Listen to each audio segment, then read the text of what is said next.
when will we get justice? Oh, when will we get justice? Oh, they don't want to. No, they don't want to see no justice. They don't want it. No, they don't want to see no justice. They don't want it. No, they don't want to see no justice. They don't want it. They just want to feed destruction in the black and blue.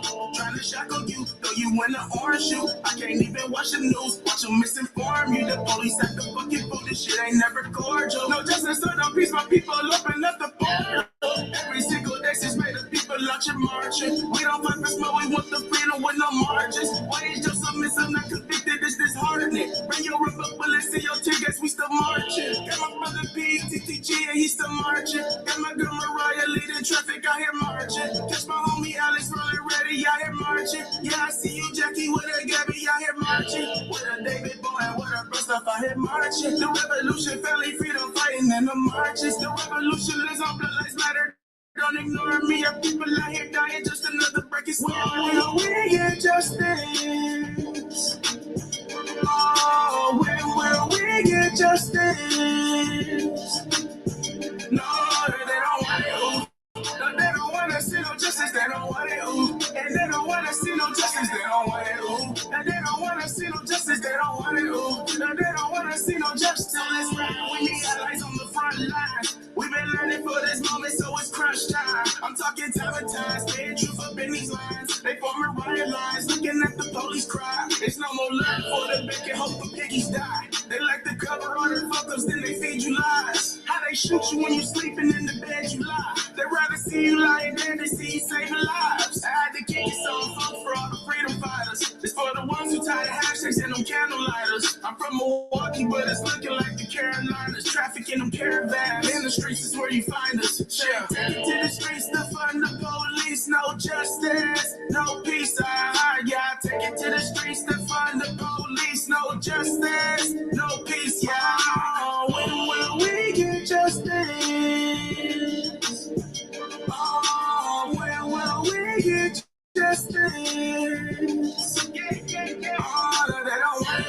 No, they don't want to see no justice. They don't want it.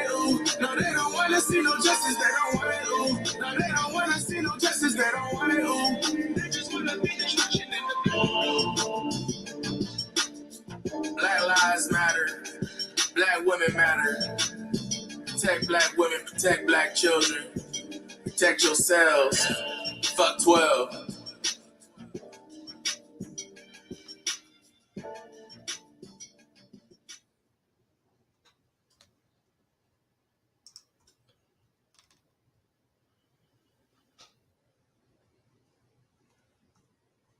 All right, what is up, everybody?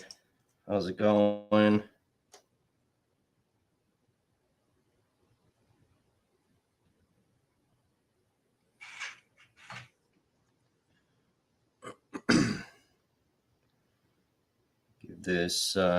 Give this just a minute. Get everybody some time to jump on here. Make sure you guys share the stream out, please. Remember, we're only operating on YouTube, so trying to bring people from Facebook over here. It's extremely important. What's up, Darlene? What's up, Sista? So please, please, please make sure you guys share the stream out. So tonight is part 3 of the Wauwatosa Police Department Martin Luther King Day parties.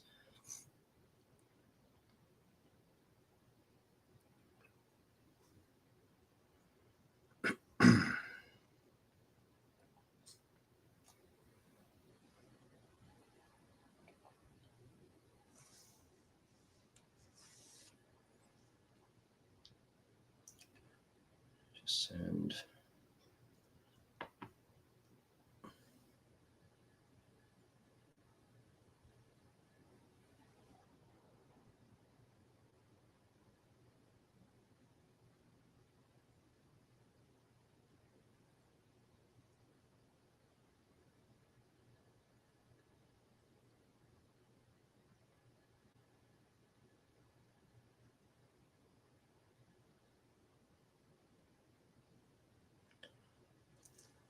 give this a minute. I'm just sending out a couple.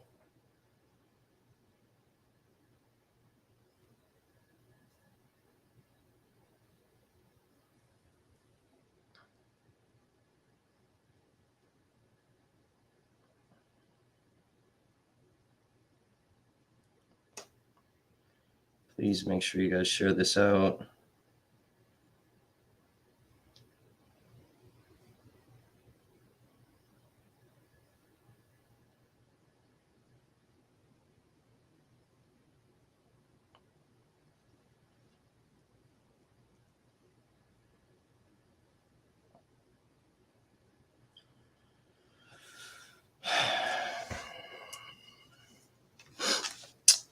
Yep, been doing this for a few days now. So part 1 and 2 are up on the channel. Yeah.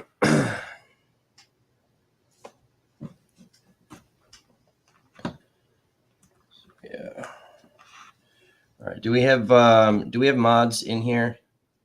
Just need to make sure. So I don't have time to be monitoring this chat.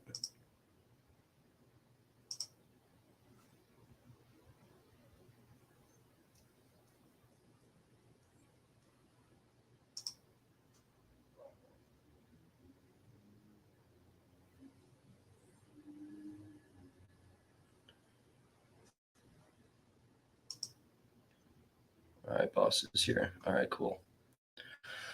All right. Well, I don't know where the other mods are. All right. So today will be a little bit different. I do have, again, scripted, but at times tonight I will be kind of going a little bit off script.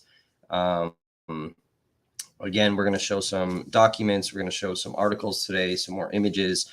Tonight, for those of you that tuned in for episode 1, it was just kind of a little bit of an intro. Episode 2, there was a lot to unpack, pretty heavy. And tonight, with some of this stuff here, is going to be a little heavier as well. So, once again, good evening, everyone. Welcome back to the Never Stop Media platform. We call it Never.Stop.Voices here on the YouTube channel. You're tuning in for episode 3 of the Wauwatosa Martin Luther King Day parties. Again, if you missed episodes 1 and 2, they are on the channel. I do encourage you all to go watch them. Please like the stream, hit that thumbs up button. Share it out. Again, we're only working here on YouTube since we permanently lost our company Facebook page. So it's important for you guys to help us out and share this out everywhere on Facebook. Make sure you guys subscribe to the channel, hit the bell for notifications. Also go into your settings and make sure your settings are set to receive notifications. If they're not, even if you hit the bell, you're not going to be notified. So that may be part of the problem why some of you aren't being notified when we go live. Otherwise, we're once again being shadow banned, which makes it even more imperative to get you guys to share this stuff out. So as a reminder to everyone about the rules here, remember to keep the chat respectful. Never Stop Media does not allow threats, harassment, talking of other streamers, or shared links. Threats will be reported to authorities. No discussion of politics, no discussion of COVID, no discussion of the Russia-Ukraine war that's going on. I don't care. I don't want to hear about it. Bullying of any kind isn't allowed. Insults, racist, or degrading comments will not be tolerated. We do reserve the right to delete comments or ban individuals for not following platform guidelines. Other than that, we welcome, all opinions. Just keep everything super chill and crispy. We appreciate you guys tuning in tonight for episode 3. So we're going to jump right into it. There's a lot to discuss. We're going to kind of finish off some of these officers' careers. We have a couple left that we need to finish off. Once we're going to be showing some images. Once What's up, David? So again, bear with me. My computer's slow. It hates me. We don't have the funds to buy brand new computers. So just bear with me as we pull up images throughout this thing, same as all the other days. Are some pinned links if you do want to help support the platform. The amount of work that we do here, we don't get weekly paychecks from corporate sponsors. We rely heavily on viewer contributions.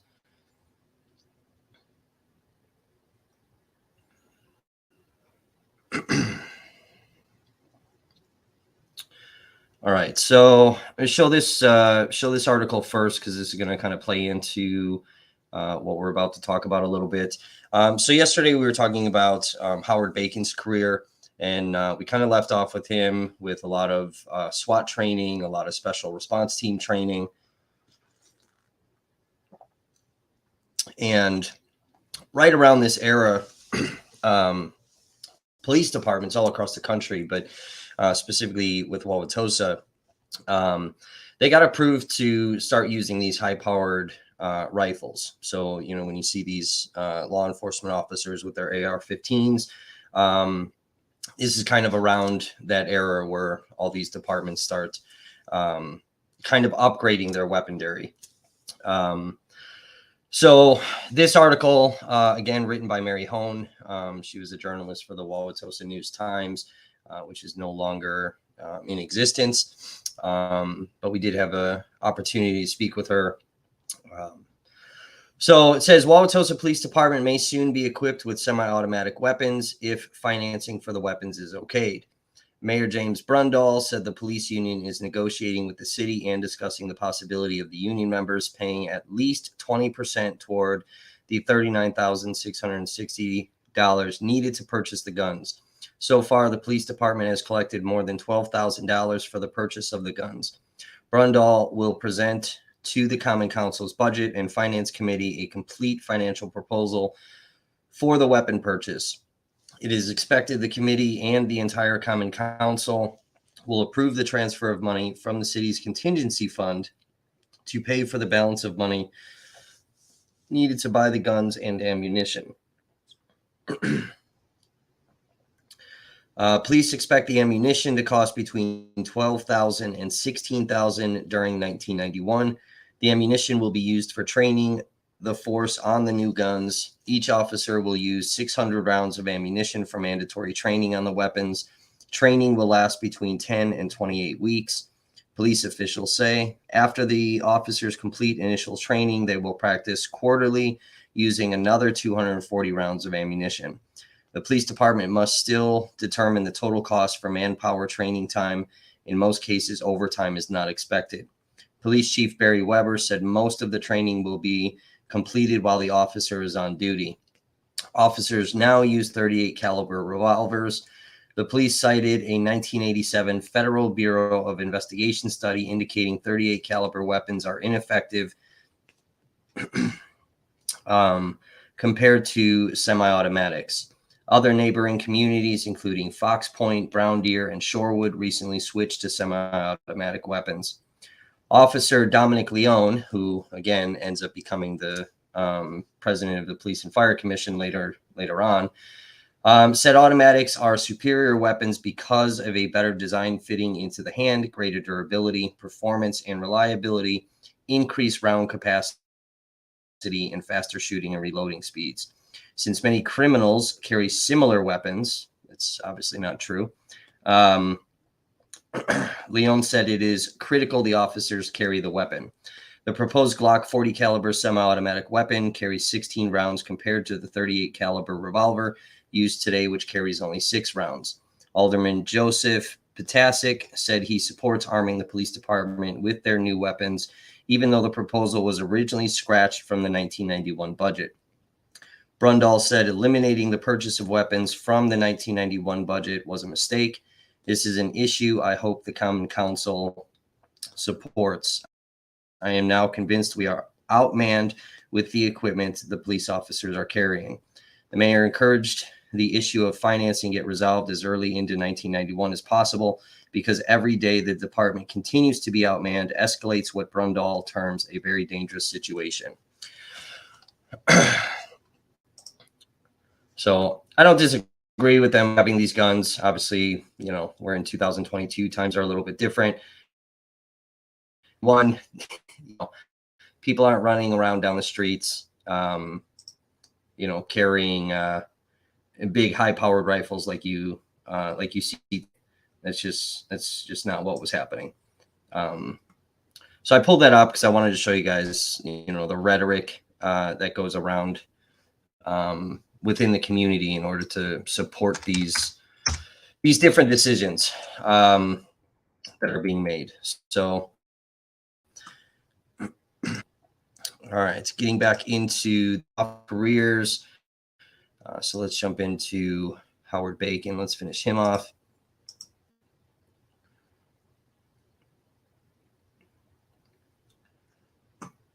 All right.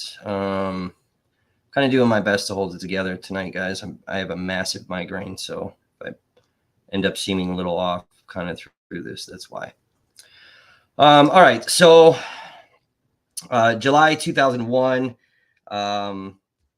we see that Bacon gets this sniper certification.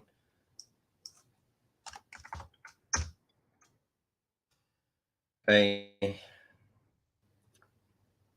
Here's in 2002, he's going to end up getting some more training on these AR-15s. Okay, that's why I pulled the article up from 91.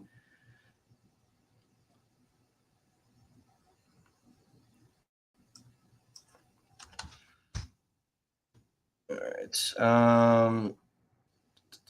So that was September 2002. May of 2002, Bacon gets moved to an administrative position. Right, remember, these guys are all these officers that were part of these MLK parties are all getting promoted.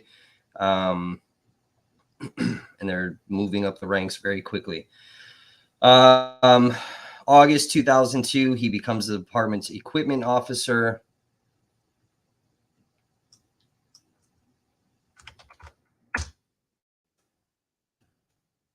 February 2003, Bacon puts in a request for medals. Okay, so February 14, 2003, the Merit Citation Board met and reviewed the attached paperwork received from Officer Howard Bacon regarding retroactive awards. So these, life-saving ribbons and all this is stemming from a July 1994 incident that happened.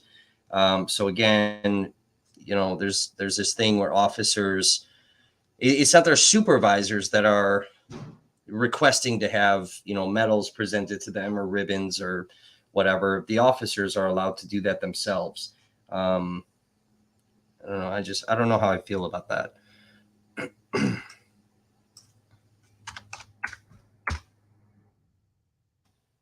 Just something that's super, super bizarre to me. So here again, another document where he's requesting the committee consider him for the following ribbons: a life-saving ribbon, again from July 1994, and then this SRT ribbon. I served approximately 6 years on the SRT, and then FTO ribbon. I served as a field training officer from August 1992 to the fall of 96. So again, when we talked about these medals, these ribbons, all these different awards, it used to be extremely difficult for them to get these types of things. And then, as time went on, these guys are just getting ribbons and medals and stuff just for being a cop, years of service, things like that. So I don't know, just something that, I don't know, it just rubs me the wrong way. I don't think they should be allowed to be requesting this stuff themselves. March 2003, Bacon receives a Blue Star Award. Okay, so this comes from Barry Weber again. Right, and here we see the board, right, that made these decisions. Okay, we see these names: Captain John Bozasevich, Remember, this is the guy that hosted the Martin Luther King Day parties. Okay, and then Lieutenant Dominic Leone, who sources say was also in attendance at these parties, and participated in, racist commentary throughout his career, and then became the president of the Police and Fire Commission. Right.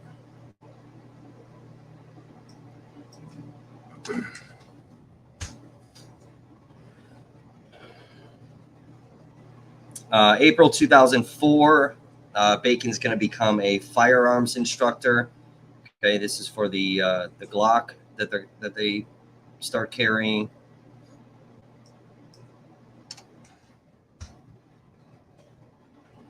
By January 2005, he receives updated training for a tactical instructor.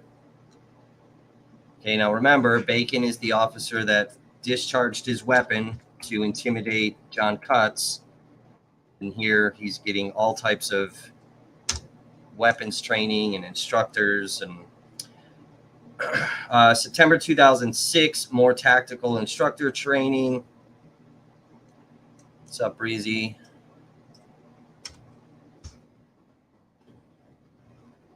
Right. And then Bacon ends up bouncing around, covering various positions before he retires in 2012.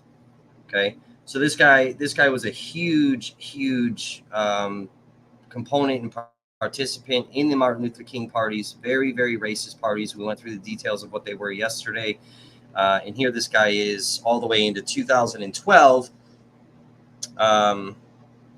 While Tosa is saying that there's no racism within the department.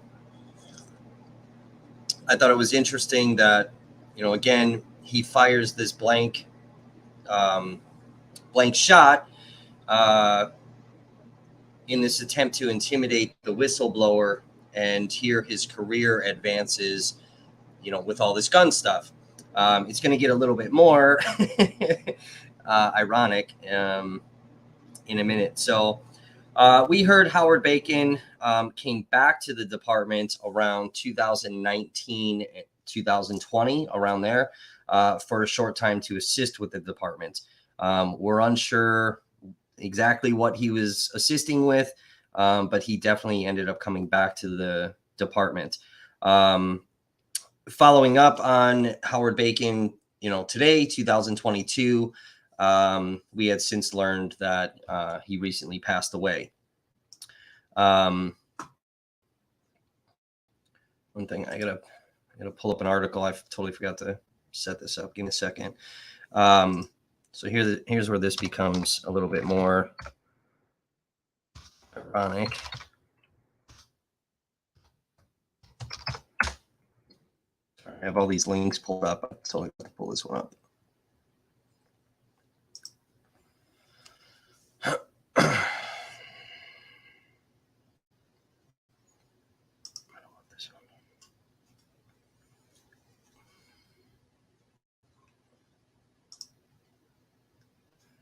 Sorry, I have a massive migraine today.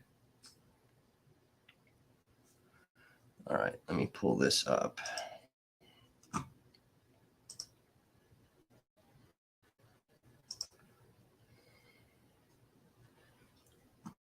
And hey.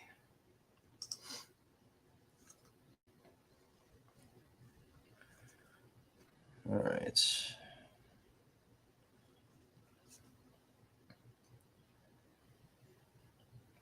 Sorry, a little delay on my phone, so I'm just waiting to make sure this pulls up for you guys. All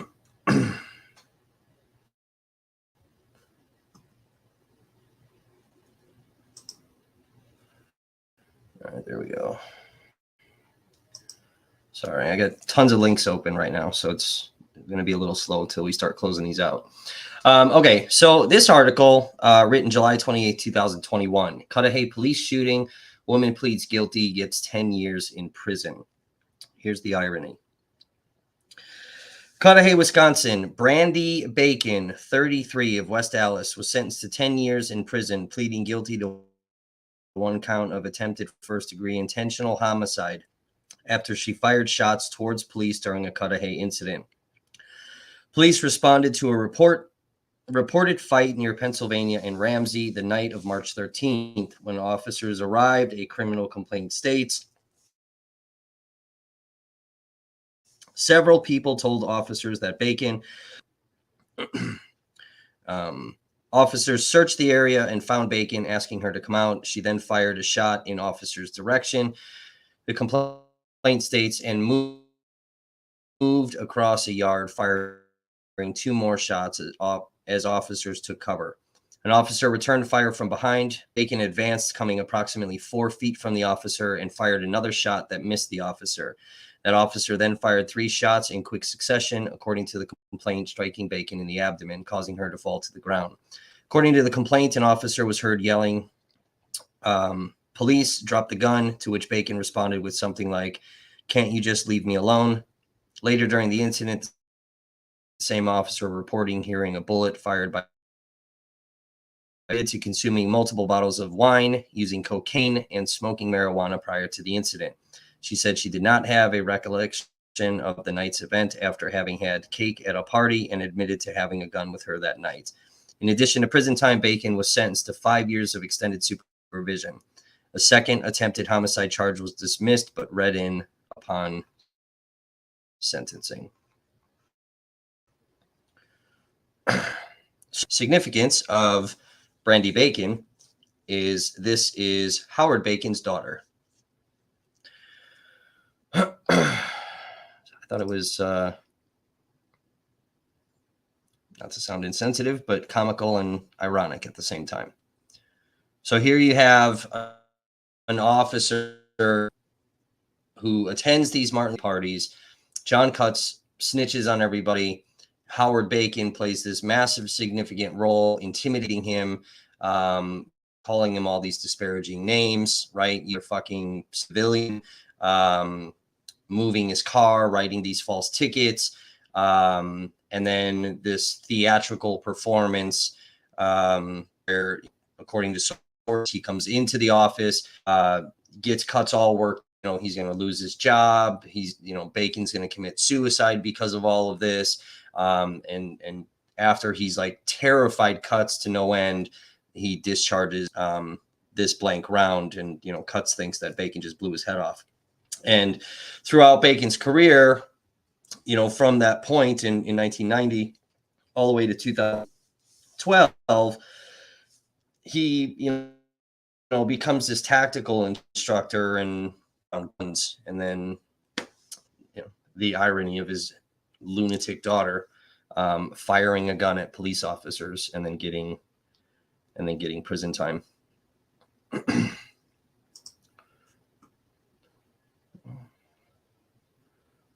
kind of some weird justice there.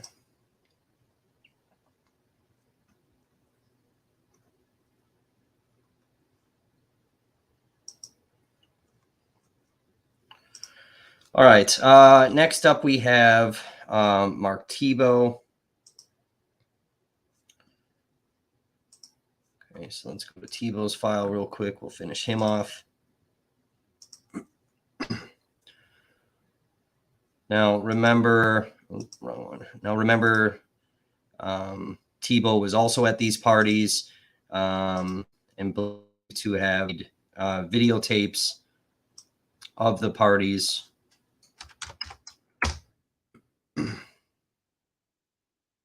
All right.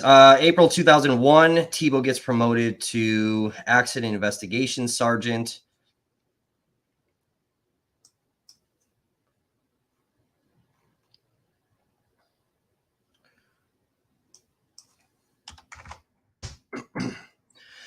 February of 2003, Tebow puts in his own request for medals. Okay, so there's multiple pages where he's asking for the Merit Citation Board to award him a Police Blue Star Award, specialist designator, service ribbon with oak leaf and cluster. And he's going to end up receiving some of these. The board unanimously agreed that Sergeant Tebow's request, I'm sorry, he gets denied for this stuff. Sorry, fucking headache. He ends up, the board ends up unanimously denying him for every single type of service ribbon and whatnot that he wants to get. So he didn't qualify for any of this stuff, and I just found that to be funny. He's like the only one out of this entire group of officers whose files that we have. Remember, there's still files that we need. Costs a lot more money to get that stuff. So if you guys want to help with donations so we can get everybody's stuff. October 4th, 2007, Tebow gets called into Weber's office to discuss an internal matter that he's involved in. So it says this meeting is to discuss an internal matter. You may arrange for a union representative or counsel to accompany you. Okay. The next document, October 11th, 2007, he gets suspended. So it says you are hereby suspended without pay for a period of 3 working days for your performance on September 6, 2007. Specifically on that date, while off duty, you were contacted by the department regarding a serious injury traffic accident. You responded to the accident scene. You failed to inform the department that you were not in the proper condition to respond and perform a professional and competent manner. You later admitted to consuming alcoholic beverages and taking medicine before you responded. The idea that a police supervisor with your experience would compromise the professional image, remember we keep mentioning that word, the image of the Wauwatosa Police Department, is reprehensible. Police officers in general are held to a higher standard by the public. The standard for a supervisor is even higher. I am extremely disappointed with the decision to report after consuming liquor. I expected more from you. The department is embarrassed that this situation occurred. Should a similar incident ever occur in the future, I will seek the termination of your employment. The dates of the suspension will be October 17, 18, and 19.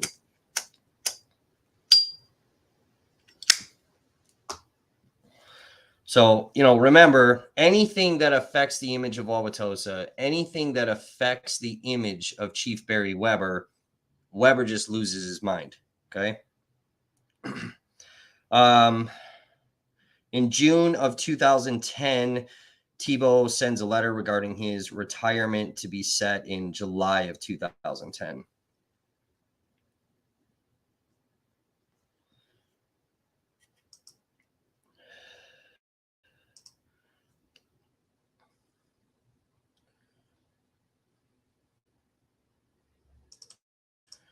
All right, so I'm just going to pull up some images here just to have a little bit of a background. This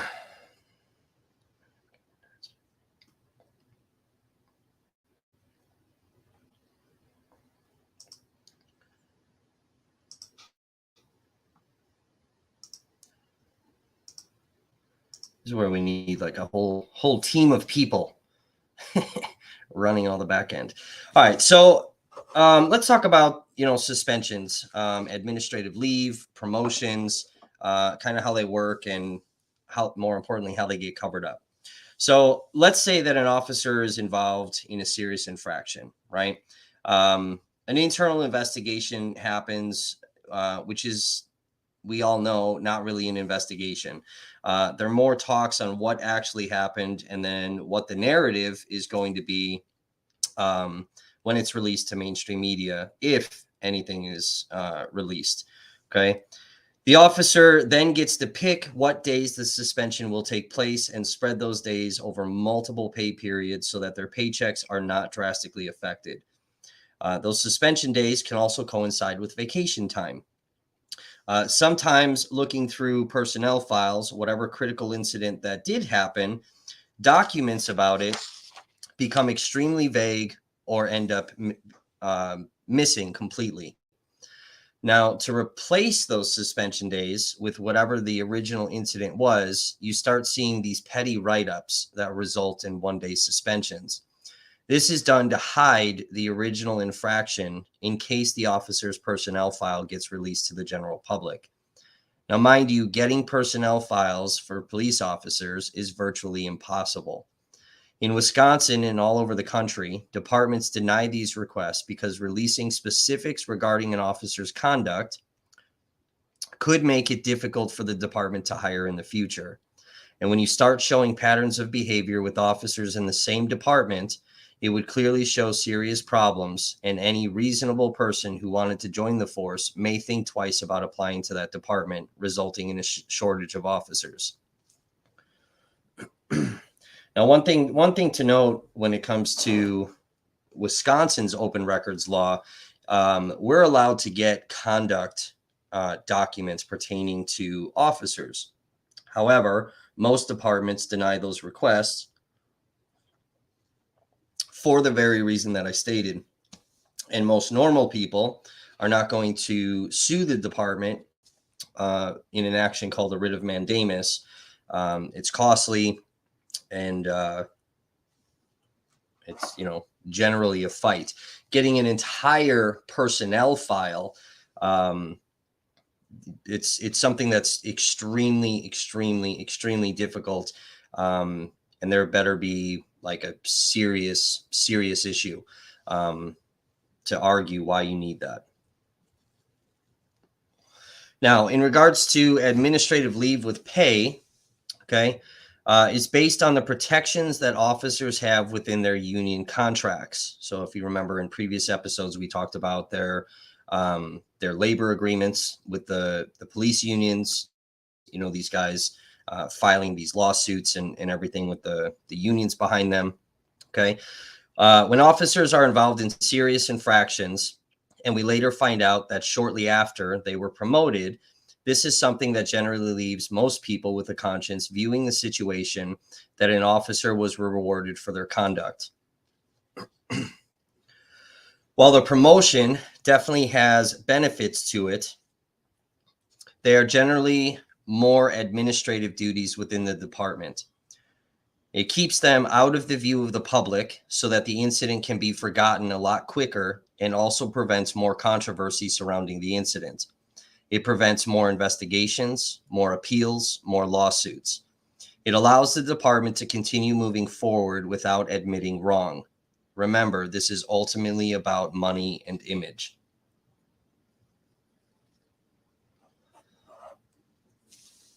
Other records that are impossible to get are police and fire commission records. These records are not open to the public. Also, internal investigation records are generally not open to the public either. Same with interdepartment memorandums. The memorandums are documents which actually discuss critical issues within the department. Notes, if you will, being sent back and forth about meetings and topics and people. So for those of you that are trying to file open records requests when these big critical incidents happen, right? When court dates start coming, when the media starts releasing new articles on these things, these are the times to try to get these different interdepartment communications, because this is where you'll actually catch them talking and communicating about the original incident. And hopefully somebody stumbles and you end up getting a document that exposes something. Now, if we look at suspensions and narratives and how this all transpires, okay, I'm going to preface this if the Andersons are watching tonight again.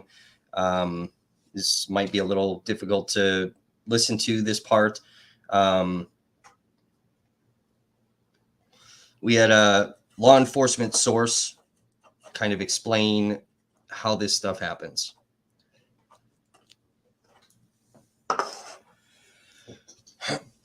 So let's look at the Joseph Mensa shooting incidents in Wauwatosa, for example. And this will apply to all departments across the country. So we know the most details about the shooting death of Jay Anderson Jr. For whatever reason, Mensa shoots and kills Anderson. We've seen the squad video and then watched multiple officers go to Anderson's car, remove the gun that wasn't loaded from the passenger seat. We know that happened because it's on video. Mensa would come into the department and be isolated. He would give an initial statement of what happened privately behind closed doors. That statement would be written down, and then a private meeting would be scheduled to go over the details of the incident. Those details would then be scrutinized by the higher-ups and Chief Weber in order to form a narrative of what took place. A news statement would then be written or recorded with the proper narrative, and that would get pushed out into mainstream media and retold over and over again. They put out specific details, video clips, and narratives. In a situation like the shooting death of Jay Anderson Jr., watching attorney Kim Motley in the John Doe hearings against Mensa, with all of the details that came out, forged documents, Milwaukee copying Wauwatosa's reports, evidence tampering, a narrative that didn't fit what actually happened. I find myself confused and asking why didn't they fire him right then and there? Everything that ended up getting exposed in 2021, they knew back in 2016. I've mentioned multiple times the word image throughout this series. Chief Barry Weber was more of a politician instead of a chief. He was more concerned with the image of the department and not what was best for the department or the citizens of Wauwatosa. Because protecting that image was and is far more important, they can't admit any form of being in the wrong because it opens them up to lawsuits. So it's all about money and image. Instead, they start to cover their tracks. Reports get copied instead of investigations being done. Evidence gets tampered with. Narratives get pushed through the media. And as we've also seen and heard in the John Doe hearings, not all of the evidence, whether real or fake, gets sent to the district attorney's office when they are making their charging decisions. In 2016, the public had an image that Jay Anderson Jr. was just another black drug dealer armed with a gun that attempted to shoot a police officer, and Joseph Mensa was let loose once again and would later shoot and kill his third victim, Alvin Cole. Remember, money and image. When we look at Wauwatosa over the last 30 years, Wauwatosa appears to be a good city to live in and raise a family. It has good structure, a capable police department, and generally speaking, a low crime rate, or one where significant crimes don't occur, making Wauwatosa a safe place to live. Speaking with a source and then confirmed by another source with direct access to crime rates, let's say that there is an armed robbery or aggravated assault or sexual assault that occurs within the city of Wauwatosa. Either directly from Chief Weber or through his orders, these crimes would be entered into the computer system as a lesser crime code, so that when the statistics get sent to Madison, there is no record of a more serious crime being reported, which then gives Wauwatosa the image that serious crimes don't occur within the city. Meanwhile, within the Milwaukee County courts, those original crimes are still charged. One individual that I spoke with would challenge these codes on the reports, and we believe they were fired for it. This individual came into the department shortly after the Martin Luther King Party scandal. They described their experience at the department as tormenting on a daily basis. They felt as if they were a loner. Remember, we used that verbiage with John Cutts. Kept out of the inner circle. They were harassed daily by their peers. Howard Bacon, well, this person on a daily basis, I'm going to send you home crying. They describe being harassed because of a serious disability.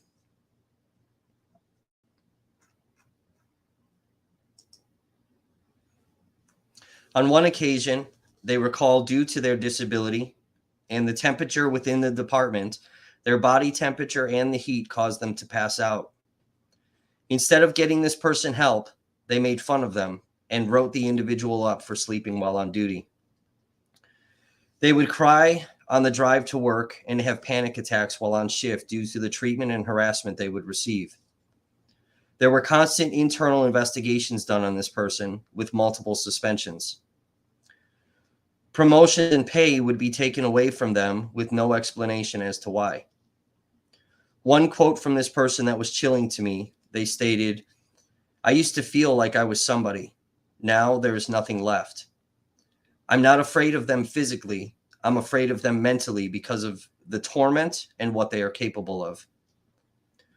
There would later be a lawsuit regarding the harassment of this individual who was fired, by the way, in the middle of the lawsuit, and they would win a $24,000 discrimination suit against the Wauwatosa Police Department.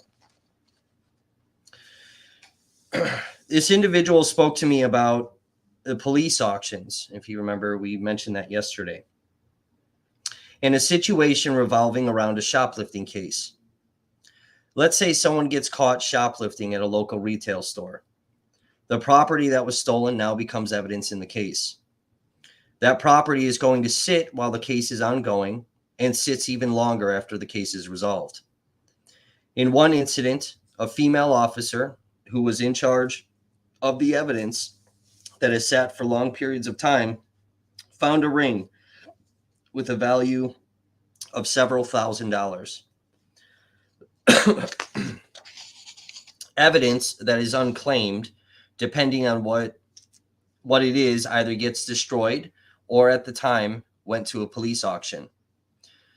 Now, this officer takes the ring, puts it in with other costume jewelry, and all of that goes to the auction. Now, she's restricted from bidding on the items, so she asks someone close to her to do it. She ends up getting the cluster of costume jewelry as well as the ring valued at several $1,000s for $10. Now, somebody gets wind of this, and due to who's employed within the department, ends up reporting it to a retired detective. That retired detective, according to the source, drives over to Chief Weber's house to talk to him about the incident privately. Instead of reprimanding the officer for her actions, an internal document comes across our source's desk, a memo, if you will, from Chief Weber, telling the officer to be more careful about her actions so these types of things don't get exposed. Weber would conduct his own internal investigation, trying to find out who reported the situation. That was more important to him than the officer's conduct. And we spent a significant amount of time talking about John Cutts and the level of harassment, intimidation, and threats that he underwent. Cutts would also later file a discrimination lawsuit against the Wauwatosa Police Department and under the EEOC in the Workforce Development Division, the same as the previous source. These aren't the only two individuals within Wauwatosa PD that would file EEOC claims due to their treatment. We mentioned Detective Robin Schumacher. Now, Robin's file is completely sealed, and so is the outcome of her lawsuit, which was settled out of court. So while we don't have Schumacher's file, we did uncover a 247-page report regarding the EEOC lawsuit, as well as a 20-page retirement letter that she sent to Chief Weber. This letter would lead me on this massive investigation into Wauwatosa Police Department for the next year. Now, I want to highlight her story because it's extremely descriptive when it comes to the types of treatment female officers within the Wauwatosa Police Department go through, and more importantly, what a whistleblower goes through.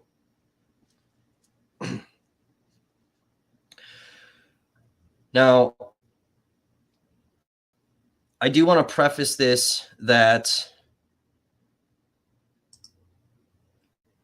there are definitely things that Schumacher did wrong.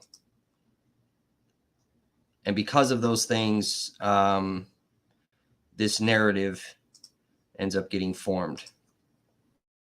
So I'll start off first by reading the narrative that mainstream media put out.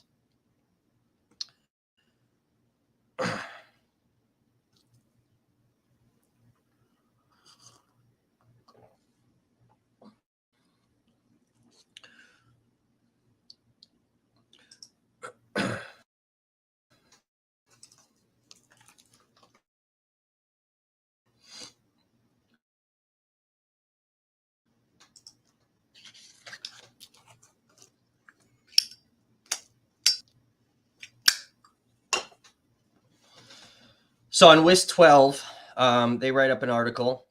Wauwatosa police officer charged with stealing drugs. Okay, this was July 22nd, 2013. Yeah,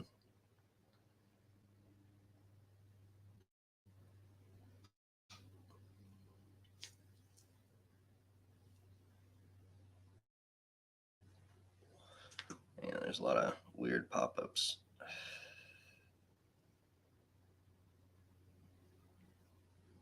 Oh my God, this site sucks.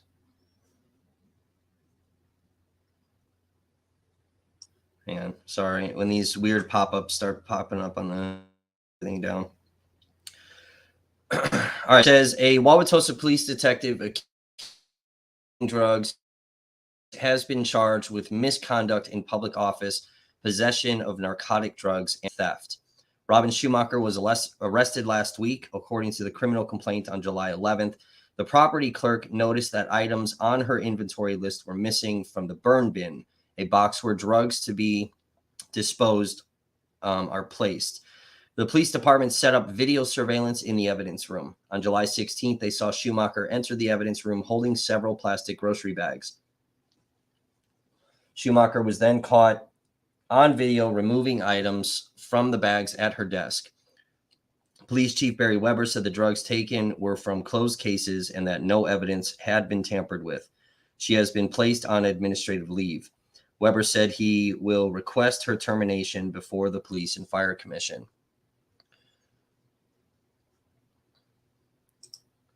So that was in 2013.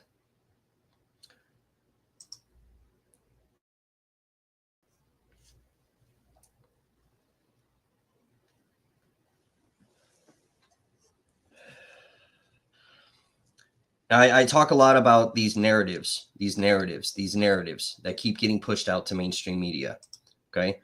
That's why we said in episode 1 and our mission statement on our website, you know, if mainstream media wants to be stenographers for people who violate others' rights, let them. We're not going to do that. Now, looking at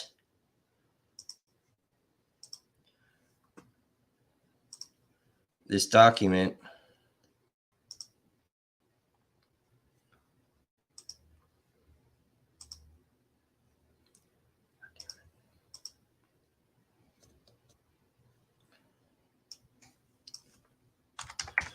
so I ended up receiving back in January of 2021, I ended up receiving this 20-page letter. And in this 20-page letter, it's basically her resignation letter to Chief Barry Weber.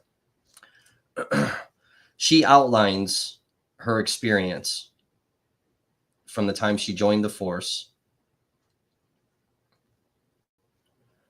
until the time she resigned. Okay? It's 20 pages of harassment.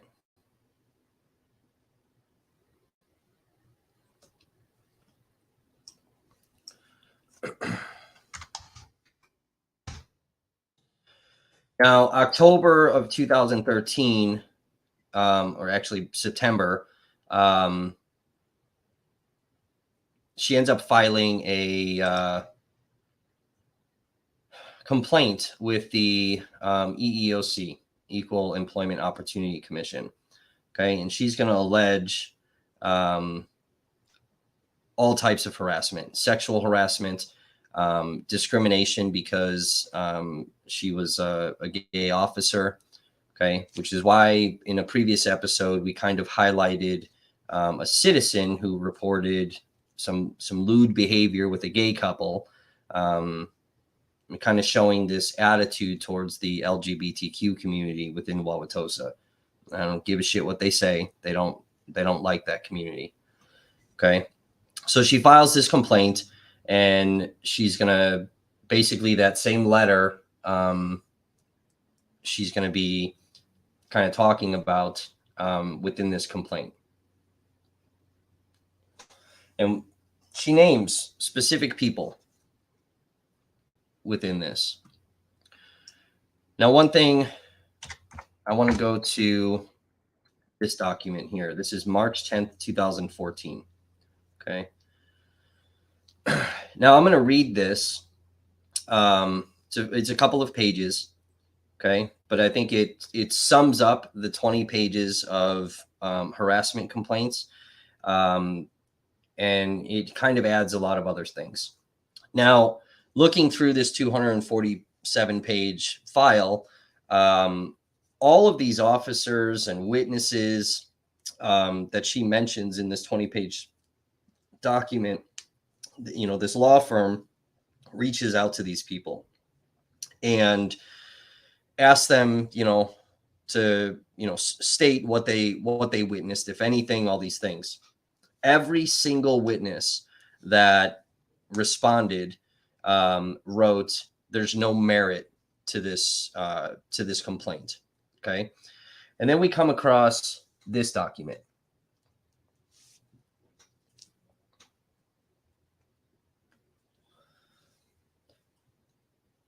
Now, this is one of the witnesses, and then there's going to be some rebuttal to some of the narrative that gets put in here. Okay.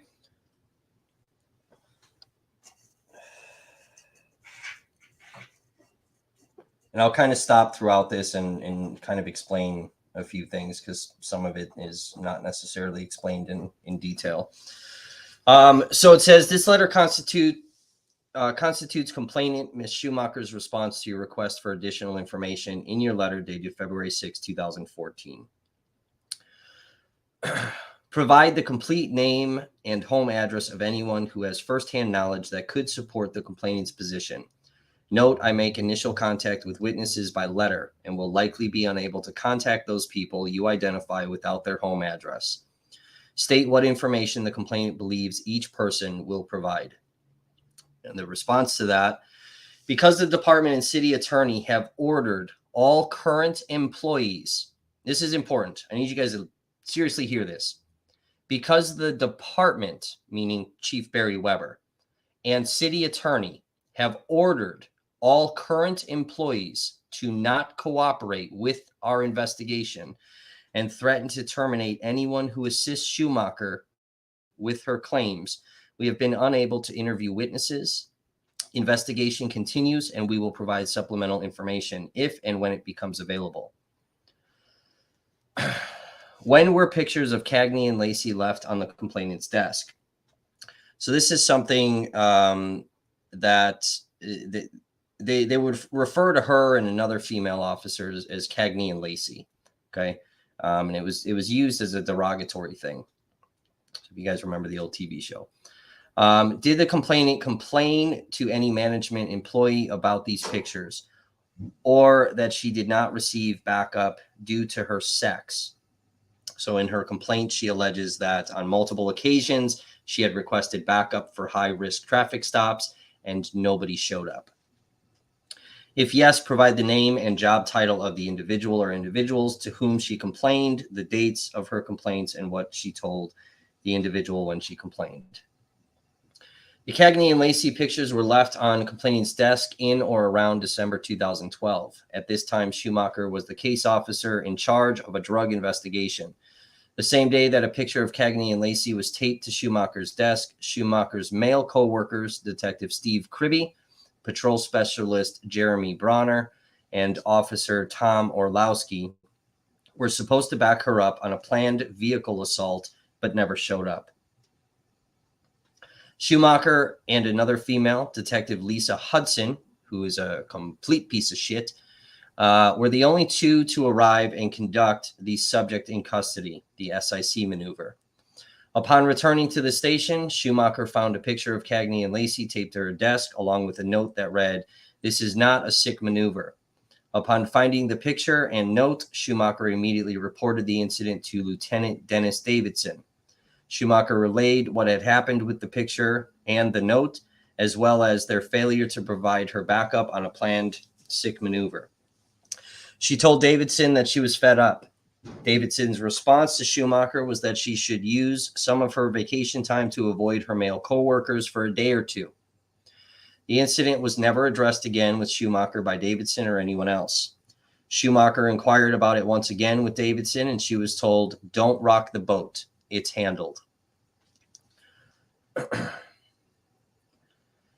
Addressed the respondent's belief the complainant's interactions with James Mastrocola were mutual bantering. I want you guys to remember that name. Based on the close friendship between them. Explained specifically how the respondent knew or should have known the complainant objected to Lieutenant Mastrocola's comments. Complainant and Mastrocola could have once been considered friends. However, the friendship ended after Mastrocola's behaviors towards Schumacher became increasingly inappropriate, sexual, and homophobic. In or around 2012, in response to Mastrocola's inappropriate behavior, Schumacher definitely told Mastrocola that he was her boss and not her friend, and that she did not find his jokes funny. In or around June of 2013, Mastrocola made a comment to Schumacher about bending her girlfriend over and doing her from behind, while making multiple pelvic thrusts indicating the act he was speaking of, and he did this in front of Detective Joseph Roy and other first and second shift detectives. Schumacher later went to Mastrocola's office to talk about the incident and told him that she found his comments disgusting and that she did not want him to talk to her and would not tolerate any more of his comments about sex, including sex with her girlfriend, the size of her ex-wife's boobs, or any other sexual comments. After the meeting, Mastrocola walked out of his office and immediately began telling the story about Schumacher wanting to kiss him while doing surveillance to Detective Paula Robertson. Mastrocola was speaking loudly so that other detectives could hear. Schumacher asked him to stop and told him that he was making a scene, but he continued to tell the story and talk about how he was too much of a man to not turn her straight. After reflecting on the situation, Schumacher decided to address it again with Mastrocola in his office. She told him that it was not funny anymore and that she had asked him to stop several times. Mastrocola said he was proving to her that he was her boss and he could say whatever he wanted because it was a joke, and that he was doing her a favor by forcing her to lighten up. Schumacher told him that if he had a daughter, he would never want anyone to say things like that to her. He said that's why we all had boys, and that if she didn't like what he said, she should quit. Schumacher also went on to say that he could not call her a retard, a window licker, a dyke, or any other name.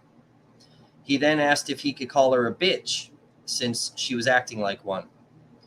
Mastrocola went on to say that she was acting like a chick and that she needed to learn to shut her mouth and become one of the boys. Schumacher told him that she would complain to Captain Sutter, and Mastrocola responded that no one would believe or defend her, and it would just be her word against his.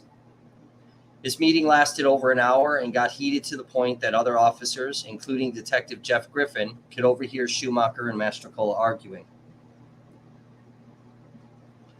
About the same time, in or around summer 2013, Mastrocola told Schumacher that he wanted the other officers to see him being friendly so that they would respect her more. In an effort to do so, he would stop by her desk daily to try and chat with her, but Schumacher would just ask him to leave or be quiet. Detective Jeff Griffin was Schumacher's cubicle mate and observed these interactions and would often have to calm Schumacher down after her and Mastrocola would argue. It was clear to Mastrocola and others in the department who observed their public disputes that his friendship was not wanted and that Schumacher did not like him. After enduring several frustratingly futile arguments with Mastrocola, Schumacher went to Sergeant Moldenhauer to discuss Mastrocola's inappropriate behavior and her dislike of him. Though he lent an ear to Schumacher, Moldenhauer did nothing to address Schumacher's concerns. Per the department's own sexual harassment policy, Defendant's Exhibit 1, Schumacher addressed her concerns on several occasions with the harasser and her immediate supervisor, as they were one and the same. Mastrocola should have, at the the very least, corrected his behaviors and or reported the issue to someone removed from the situation in accordance with the department's policy. Further, Schumacher brought her concerns about Mastrocola's harassment to her union representative, Jim Donovan, and her union attorney, John Cermelli. Neither did anything to help correct or prevent the harassing behavior that Schumacher was experiencing. Many of Schumacher's supervisors had actual knowledge of the harassment she experienced, and yet they did nothing to correct or prevent the harassment. No, don't snipe him. God damn it, you made me lose my place. No, don't snipe Soup. By ignoring Schumacher's complaints and refusing to address the behaviors of Mastrocola and others, the department was in violation of its own policy.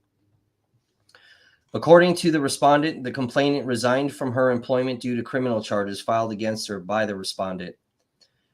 Explaining the complainant's position, she instead resigned her employment due to ongoing harassment. In or around July of 2013, Schumacher was placed on an administrative suspension related to an incident involving the retrieval of her own prescription medicines. Pay attention to that. Administrative suspension related to an incident involving the retrieval of her own prescription medications. When she was informed that Chief Barry Weber would be seeking her termination related to that incident, she requested a public hearing before the Police and Fire Commission, which she was entitled to under Wisconsin statute section 62.13, section 5I. Shortly after she requested a hearing, Schumacher's attorney for the matter communicated to her that her right to a public hearing before a Police and Fire Commission had been revoked and that her hearing was going to be privately heard before an administrative law judge. The hearing was scheduled for September 4th, 2013. Schumacher sought out witnesses for the hearing, with the understanding that the reason for her termination was related to the incident with her prescription medications, and she planned to show that the whole investigation had been pretext to silence her complaints of sexual harassment. Approximately 1 week before the hearing, Schumacher was told that the reason for her proposed termination had been changed to disobeying a direct order, which not only was inaccurate, but was completely unrelated to the incident involving the retrieval of her prescription medication and the harassment she endured in the department, which had led to her medicine being confiscated in the first place. For Schumacher, this meant that the witnesses ready to testify on her behalf regarding the harassment she experienced and how the investigation was a means of silencing her complaints were no longer relevant to the newly concocted reason for her proposed termination, and she would not be able to call them. Schumacher knew the hearing going to be a farce, and she did not wish to endure any further discrimination or harassment. While it is true that it was communicated to Schumacher that if she did not resign, the city and the department would seek harsher criminal penalties against her. Schumacher did not resign because of the criminal charges against her. Whether she resigned or not, the criminal charges would still be pending against her, and Schumacher knew very well that the department would throw the book at her, so to speak, no matter what she did. The department's threat, like the investigation, was just another means of harassing Schumacher and an attempt to silence her story about the department's disgusting treatment of her throughout her employment. Schumacher continues to fight the criminal charges against her and maintains her innocence. Respondents' assertion that the impending hearing, which initially would have given her a platform to speak out against the harassment before the PFC, but then became a private hearing about a different incident entirely and trumped up criminal charges led to Schumacher's resignation, are inaccurate and overly simplistic. Schumacher viewed the investigation, the hearing, and the criminal charges against her as an extension of the department's ongoing harassment and attempts to silence her. Schumacher saw no end in sight to the shameful treatment she had been subjected to for years, and as she stated in her resignation letter, she could not physically or emotionally maintain her current assignment as a detective with the Wauwatosa Police Department. Along with her letter of resignation, Schumacher attached a 26-page document addressing the reasons that she was resigning, outlining years of sexual harassment and sexual orientation discrimination that she had endured.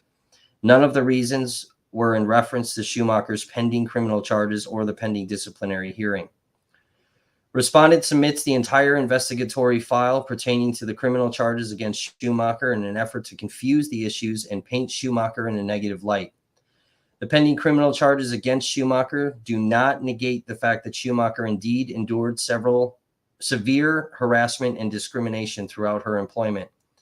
Further, the criminal charges have no relevance to Schumacher's claims of harassment. They are a direct result of the harassment she was subjected to throughout her employment and harassing in and of themselves. So then there's these rebuttals that come into play. So I'm gonna read these two. Respondent is correct in stating that the incident complainant is describing occurred more than 300 days prior to the complainant filing her complaint with the Equal Rights Division. Complainant would also like to correct the record to show that the roll call incident actually occurred in 2001, not 2011, which was due to a human typo error.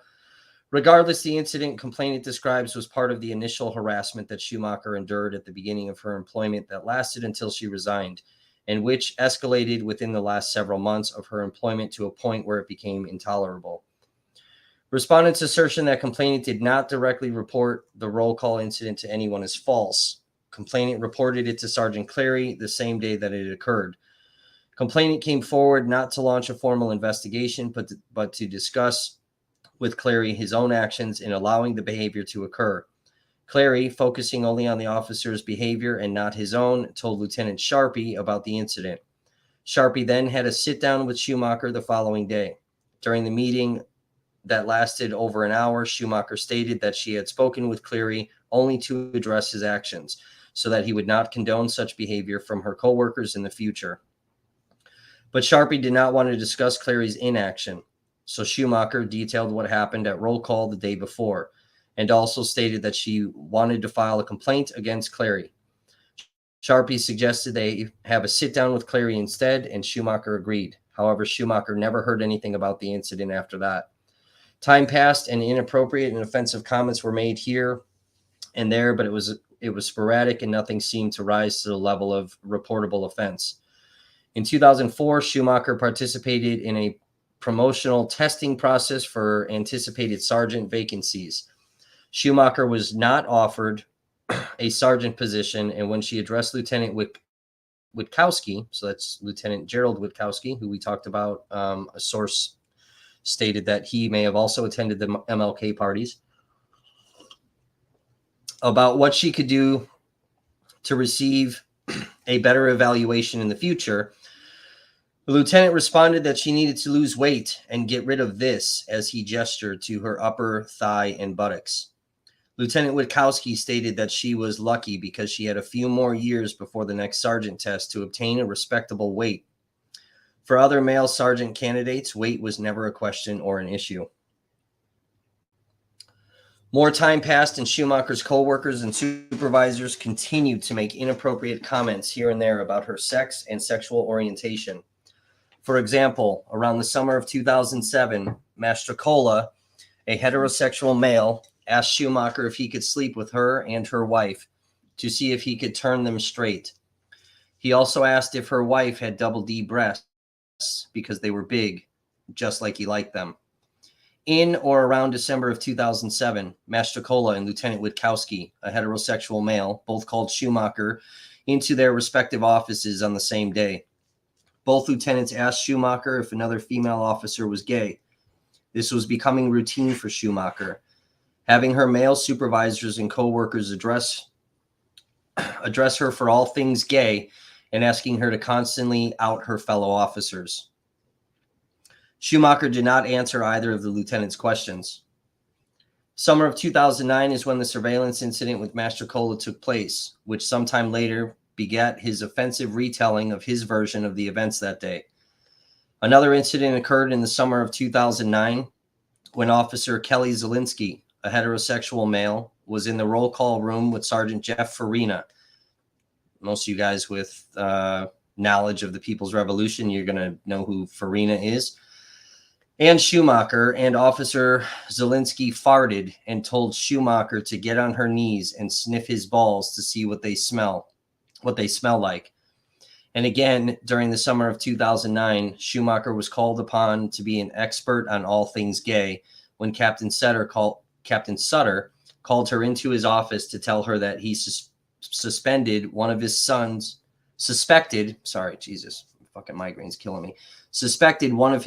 was gay, and asked her how he should question his son to determine if he was gay. Around October of 2012, Mastrocola called Schumacher into his office to ask if another officer was gay. This time, Mastrocola was inquiring not out of curiosity, but because another officer had been referring to people as fags and queers in front of the officer he was asking about, and Mastrocola wanted to know if he would have any problems with the officer being offended by the language. Schumacher responded that he did not have to be gay to be offended by that language. Mastrocola told Schumacher to lighten up. Although, as respondent points out, these incidents fall outside of the statute of limitations, under the continuing violations doctrine, earlier incidents of harassment are also actionable against the city. Under the doctrine, discriminatory acts that are not individually actionable may be aggregated to make out a hostile work environment claim. Such acts can occur at any time so long as they are linked in a pattern of actions which continues into the applicable limitations period. See O'Connor v. City of Newark.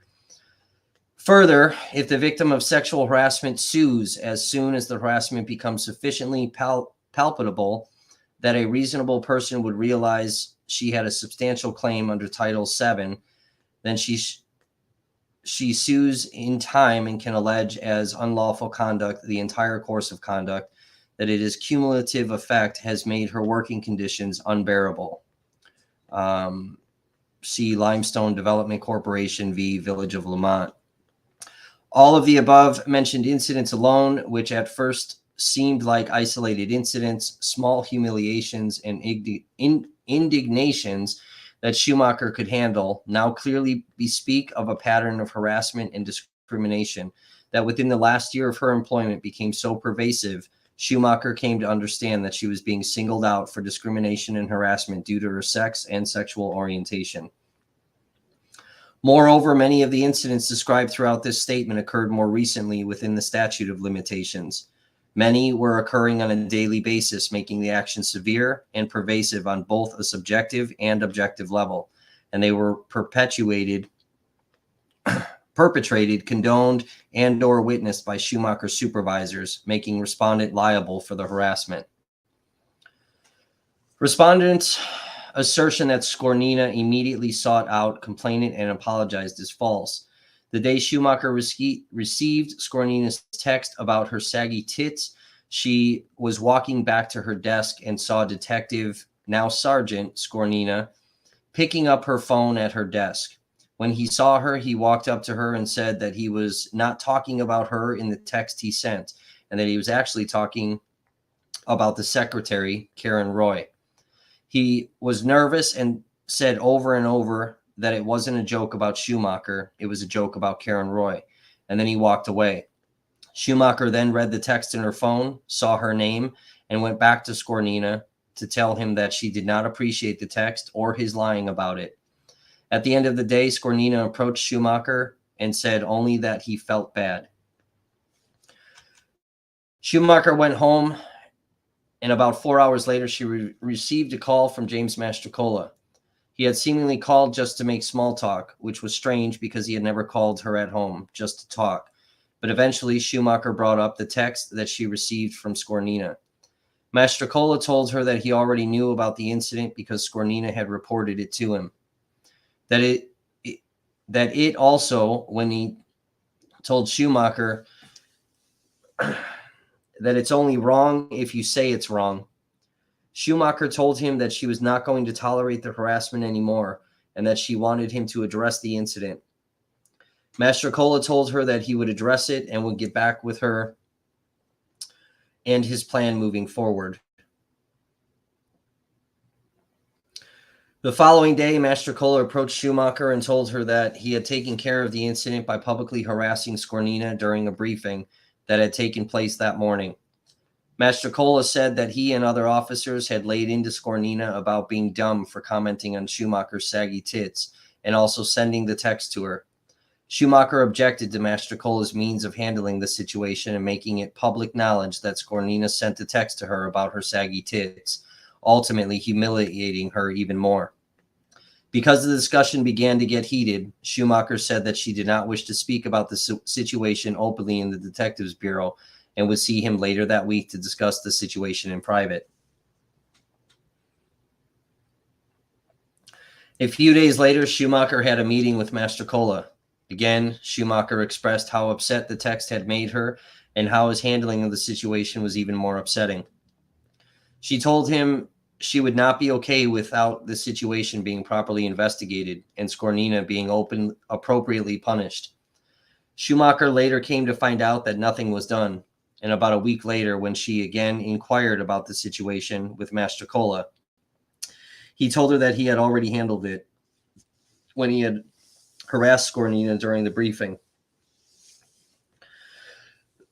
Schumacher said that wasn't enough and asked him for an internal investigation. Throughout the day, Mastrocola attempted to approach Schumacher and get her to drop her request. Schumacher asked him how he would feel if he knew that his wife had been subjected to a text like that, and Mastrocola replied that he would just laugh about it. Eventually, he agreed that it was not funny and told Schumacher that if he was going to do an internal investigation, she was not to speak to anyone about the incident while the investigation was going on. Approximately 2 weeks later, Mastrocola called Schumacher into his office to tell her the results of the investigation, which was that she had been too emotional about the teasing. Mastrocola went on to say that she must have been having emotional problems to not take the comments as a joke, and then asked Schumacher if she was on medication for emotional problems. It was during this meeting that Mastrocola interviewed Schumacher about a prostitution sting that she had worked with Detective Tracy Burbach over 4 years ago. Mastrocola then informed Schumacher that she was the target of an internal investigation relating to the sting she worked in 2009. The incident had previously been investigated, and Schumacher was found to not have engaged in any wrongdoing. Schumacher brought this to Mastrocola's attention, and he acknowledged that he had recently found out another investigation into the matter had already been done, but he was going to do one anyway. He then walked her over to her desk and had her empty out all of her things, including all of her prescription medication, into a box. The investigation was going to be short, according to Mastrocola, only a few days, and he told Schumacher that she could have her prescriptions back after the investigation. The investigation, which began in March 2013, did not include until June of 2013 and ended with Schumacher receiving an 11-day suspension. Nothing was said about Skornina during this meeting, and instead of Mastrocola investigating Skornina, he had turned the tables on Schumacher and begun an investigation on her, pertaining to an ancient incident for which an investigation had already been concluded. In addition to Skornina not being investigated or punished, while Schumacher had been placed on a gag order regarding his text, Skornina was actually promoted to sergeant. In or around May 2013, Schumacher went to her union representative, Detective James Donovan, regarding Mastrocola's farce of a sexual harassment investigation, and he brushed her off and told her to talk to the union attorney, John Cermelli. When Schumacher approached Cermelli, he just told her to let it go. Complainant denies actively engaging or participating in Mastrocola's banter and affirmatively states that she never made comments of a sexual nature about Mastrocola's wife. As stated above, complainant and Mastrocola used to be friends, but as Mastrocola's homophobic comments and behaviors intensified, Schumacher severed the friendship. Additionally, respondent asserts that Schumacher never complained about Mastrocola's behaviors, but this is untrue. On many occasions, Schumacher confronted Mastrocola about his harassing comments and asked him to stop. Mastrocola consistently responded that Schumacher was being too sensitive. Schumacher also sought out her union representative, Jim Donovan, to ask him for help dealing with Mastrocola's behavior and his lack of investigation into the harassing text. On that occasion, Schumacher was distraught and crying in front of Donovan, asking for his help. But Donovan said that she needed to talk to John Cermelli, the union attorney. Cermelli insisted that it would be in Schumacher's best interest to just let it go and refuse to help her. In addition, respondent has directed your attention to the internal investigation done on Schumacher, which ultimately led to the pending criminal charges against her, as well as a hearing before the Police and Fire Commission. As stated above, the hearing was not scheduled to be heard before the public in front of the PFC, and the reason for the proposed termination was so narrowly redrawn that Schumacher found out just days before the hearing that she was not going to be given an opportunity to tell her story of harassment. Respondent also incorrectly stated that Schumacher is projected to plead guilty to the criminal charges. Schumacher did not plead guilty to the criminal charges against her. She continues to fight the charges. In fact, she has already pleaded not guilty, and her next court date is scheduled for March 11th, 2014. Confirming the next scheduled court date, which will be set, a date for trial, blah, blah, blah. Respondents attempt to characterize Schumacher as a dishonest, discredited law enforcement officer and unfit to serve, and supplied you with investigatory files, video discs, CCAP report, etc., to support these irrelevant and inflammatory claims. Firstly, as cliche as it sounds, Schumacher is innocent until proven guilty, and respondents' assertion of Schumacher's guilt does not make it fact. Further, Schumacher was suffering from extreme anxiety, embarrassment, and fear while working at the department because of the way her supervisors and coworkers treated her, and that it is what led to her resignation. As she stated in her resignation letter, even after not working at the department for over a month and a half, she could not stop the overwhelming fear and anxiety that she would experience the same episodes with supervisors in the future that have occurred to her over and over in the past while working at the department. She went on to state that she was having the same nightmares as when she was working about the humiliation and embarrassment she was put through while employed at the department. Schumacher resigned thinking that ending her employment and, in effect, ending a means for the department to continue harassing her would enable her to begin healing after years of being mistreated by the respondent. Unfortunately, Schumacher continues to feel the effects of respondents' harassment and discrimination against her. As Schumacher stated in her complaint to the Equal Rights Division, the harassment eventually got so bad that she was forced to end her employment with the respondent. Over the course of the last several months of Schumacher's employment, the discriminatory treatment and harassment escalated to a point that her work life became absolutely intolerable. For example, around January of 2013, Schumacher attended an in-service training that covered the topic of same-sex lesbian couple having a custody dispute with one of the female's ex-husbands. Mastrocola asked Schumacher what she thought about what the dumb dyke did during the call, and that she was going to have to respond to those types of calls because he could not deal with those types of people and couldn't stand dumb dykes. In or around March of 2013, Mastrocola, the man who felt comfortable telling his openly gay officer that he could not stand dumb dykes, became Schumacher's boss. Mastrocola told Schumacher that he was going to break her. Mastrocola continued to openly make comments about how he was going to turn Schumacher straight. Further, Mastrocola knew that Schumacher did not like the terms retarded or window licker, which were both terms commonly thrown about in the department. It became common practice for Mastrocola to ask other detectives if Schumacher was in the department, and if she was, to call her retarded or a window licker, or say anything she was doing was so gay. Schumacher was again made to deviate from the duties of her position and act as a spokesperson for all things gay in or around January 2013, when Captain Sutter called her into his office and ordered her to go around and ask other gay officers, some of whom were not out, how they would prefer to have paperwork refer to their partners in the event they would need to be notified of their death. Once the form was completed, it was handed out to all police officers, who then had to choose from certain labels to identify their relationships with the person they wanted to be notified. The officers could choose from domestic partner, husband, wife, boyfriend, girlfriend, or friend. The revised paperwork was a clear effort on the department's part to have gay officers out themselves. In or around March of 2013, the harassment began to occur on a daily basis. After Schumacher received a text from Detective Brian Skornina talking about her saggy tits, and Mastrocola brought up Skornina's text in front of other officers, Schumacher's breast became the focus of the department's jokes and harassment towards her, such that her coworkers would place Wonder Bra ads on her desk or talk to her about needing better bras to her face. Around this same time, Detective Romies and Detective Short began harassing Schumacher on a daily basis too. They likened her talking to a dolphin and played a dolphin clip from their computers every time she talked, including when she was on the phone with coworkers or conducting interviews for investigations or talking to other people in the department.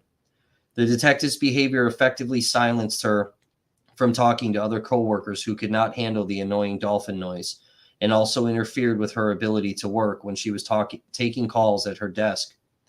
When the computer soundbite was not available, the detectives would click their staplers when Schumacher would talk with someone in the department. The detectives had done this to another female employee, making it so that no one would ever talk to her unless it was absolutely necessary. The detectives were never punished for their treatment of Schumacher or the other female employee, despite several supervisors bearing witness to their behavior. The detectives also brought a dolphin-themed trash can under their desk with dolphin pictures to send a message to Schumacher. The detectives took it even further and placed their dolphin-themed trash can at the front entrance of the station, which they used to collect dolphin-themed donations.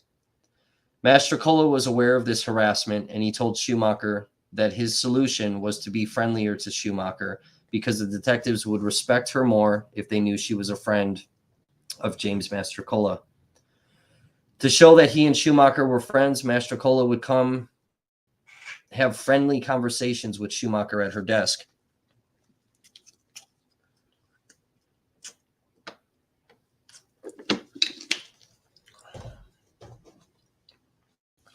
Mastrocola's friendly conversations often consisted of Mastrocola making inappropriate sexual comments about Schumacher's sex life.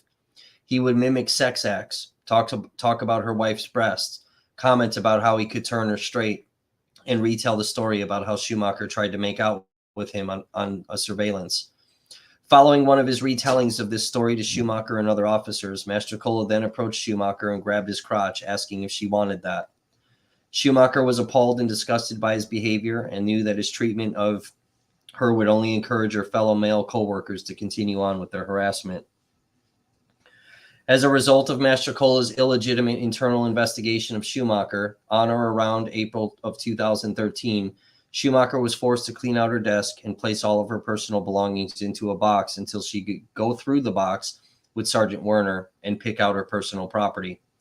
Schumacher had several prescription medications in her desk that she needed to take on a regular basis. Schumacher was never given an opportunity to go through the box and retrieve her medications. The box remained in Mastrocola's office until he ordered Schumacher to enter her medication into property on or around May 8th of 2013. While entering her medication into property, she was electrocuted by the heat sealer through the underwire of her bra. When the ambulance was called, the medics asked everyone to clear the room while they undressed Schumacher, but Mastrocola stayed and watched.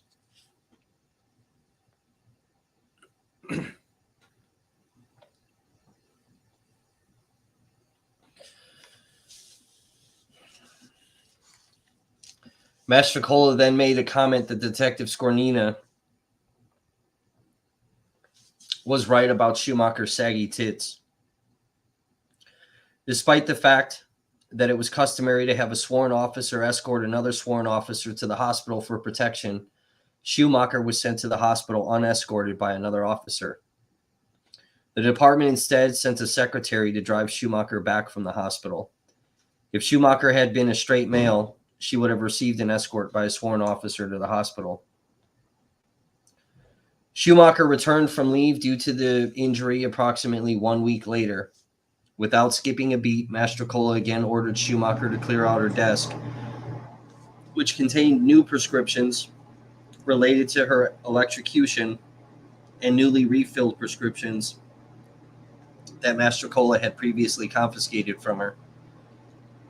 Schumacher told Mastrocola that she needed the medications, but he ordered her to enter them all into property and told her she could get them back after the internal investigation was complete. An investigation that had already been conducted and concluded 2 years prior. Mastrocola concluded his investigation around June of 2013. He called Schumacher into his office and asked her how many days of suspension she could afford, to which Schumacher replied 5. He offered her 5 days without pay, with a 6-day suspended sentence if she did not complain about Detective Skornina's saggy tits text. Schumacher argued with Mastrocola about this punishment, saying she had already been cleared for the incident 2 years ago and was not found guilty of any violation, and that he was clearly trying to keep her quiet about the saggy tits comment. Mastrocola revealed to Schumacher that Detective Skornina was becoming a sergeant, and that's why she needed to keep her mouth shut. The next day, Schumacher received an 11-day suspension for a delay in completing her reports back in 2009 and for failing to enter property at the end of her shift, which was a result of her following orders from a supervisor at the time, and was something that other male officers were also guilty of doing at the time. Schumacher asked for her medications back since the investigation had concluded, and Mastrocola told her to get her prescriptions filled again. Schumacher expressed to him why that was not only difficult but expensive, considering she had just had many of them refilled. Mastrocola refused to help her get her medications back at that time. Throughout June and July of 2013, Mastrocola continued to attempt to be friendly with Schumacher. He asked Schumacher if she wanted to spend the night with him and have his dick turn her straight. He also told Schumacher that she was being a pussy about her injury and would tell her to stop faking her injury. Schumacher continued to ask for her medications back, and Mastrocola would tell her to go look for them. However, when Schumacher went to look and could not find them and would come back to tell him that, Mastrocola would tell her to go back to her doctor or to go ask Mrs. Roy about their location. Mastrocola had no reason to withhold Schumacher's prescription medications from her, and they were now located in the burn box, which meant they would likely be destroyed soon. Schumacher's health was being put at risk every day that Mastrocola refused to return Schumacher's medications to her. The cost of refilling them would have been over $600, and she would have to set up several doctor's appointments to get the refills, if the doctors would even agree to reissue them before she was set to have them refilled. Finally, Schumacher told Mastrocola, who was about to go on vacation for a few weeks, that she needed her medications and that she was going to get them. Mastrocola did not respond to this statement. Instead, he taunted her. Mastrocola called her a pussy and made fun of her for not being able to work without her meds. Schumacher went to the evidence room, as she had done before, only this time she stayed until she was able to find her prescription medications, which were clearly labeled with the case number and barcodes assigned to Schumacher's property entry from when Mastrocola had ordered her to enter the medications into evidence. Within 1 hour, Schumacher was arrested for the theft of her own personal property. During the post-arrest interview, Mastrocola continued to attempt to silence Schumacher when he asked her, "Haven't I always been fair to you?" When Schumacher began to address his handling of the saggy tits text, that's a fucking tongue twister, he quickly shushed her, saying that this is not what he was talking about, and redirected the conversation. Being falsely accused, investigated, placed on suspension, and then being denied the right to a public hearing on the charges, in conjunction with the last several months, which had been so hostile and full of harassment and discrimination, Schumacher, like any reasonable person, subjected to similar treatment, could not handle working under those intolerable conditions anymore and resigned.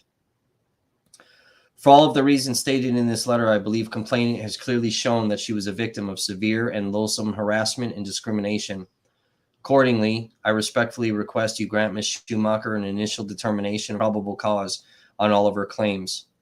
Should you have any questions or require any additional information, please do not hesitate to contact me.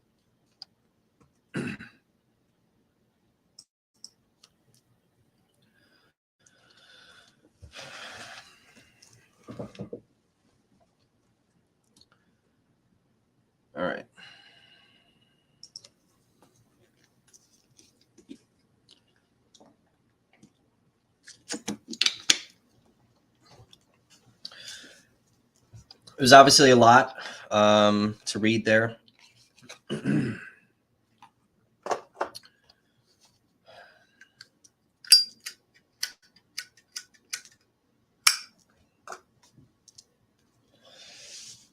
So essentially, just, to sum this up with her, she, as you heard, she's undergoing all of this harassment, right? All this discrimination.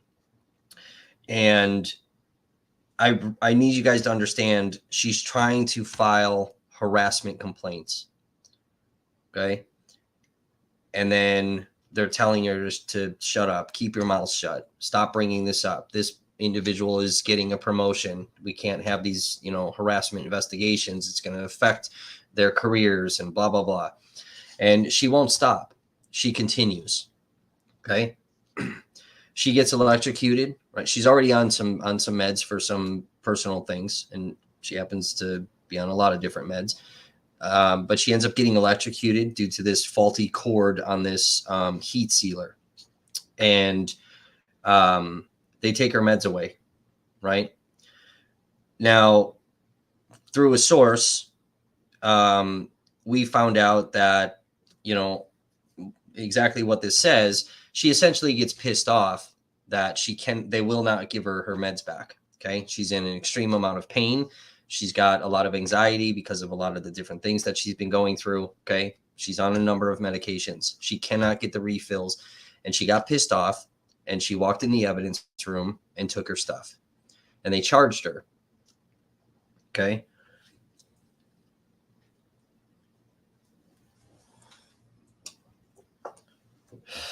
Now I want to pull up CCAP. So CCAPs are, criminal, you look up everybody. Okay.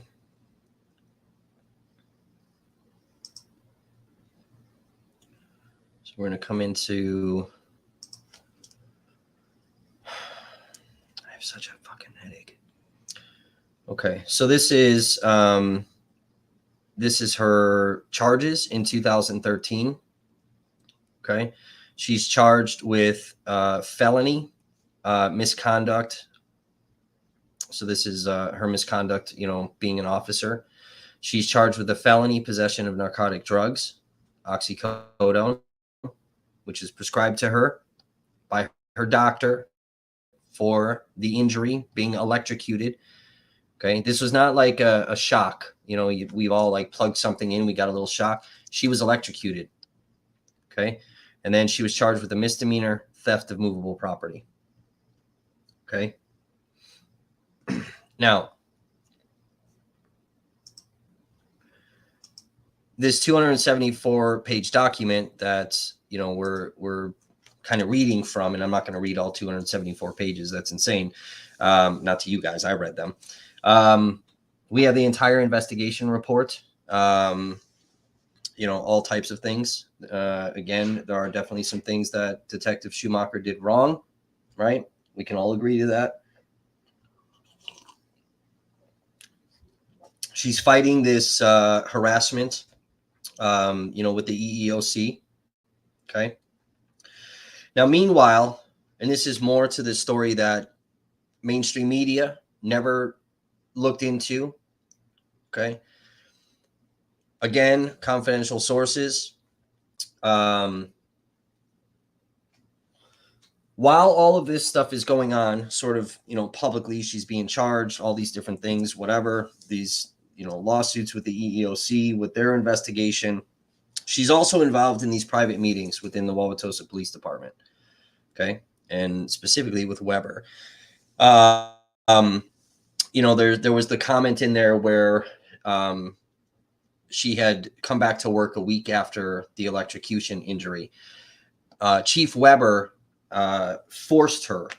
It was a direct order that she return to work immediately. She tried to tell him that she was not ready. She was still physically injured. And he told her that if she did not return to work immediately, that she would be terminated. And there ends up being a private meeting where she again, under the guise of Chief Weber, is told to drop this lawsuit, all of the harassment things, okay, because it's bringing too much attention onto the department and it's affecting the image of the Wauwatosa Police Department. Now, Detective Schumacher is extremely stubborn, okay, and she will not stop. Now, I'm going to continue to call her Detective Schumacher because that's how I view her. I view her as a detective, not a disgraced junkie, as the mainstream media puts the image of her out.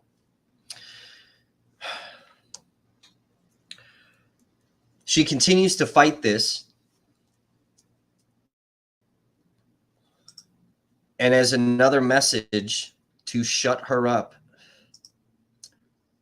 in 2015, stemming from Wauwatosa, she gets charged in Walworth County with misdemeanor possession of controlled substance, misdemeanor possession of controlled substance, misdemeanor possession of controlled substance, misdemeanor possession of drug paraphernalia, and misdemeanor resisting or obstructing an officer. According to the confidential source, this was done intentionally to keep her quiet and send her a message that if she did not drop this complaint, that they would continue to keep charging her criminally.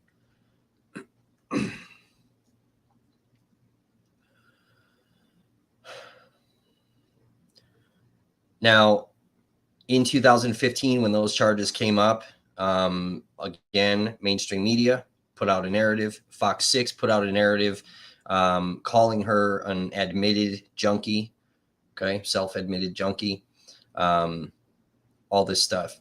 Now, at this time,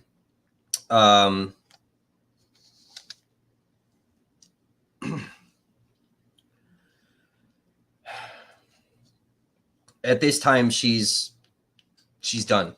She can't fight anymore. The continued criminal charges against her, she's worn out. Again, there's a private meeting, and she's offered some options when it comes to this settlement regarding the sexual harassment complaint.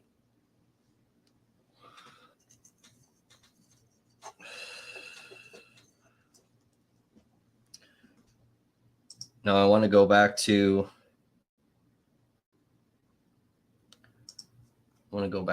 her documents.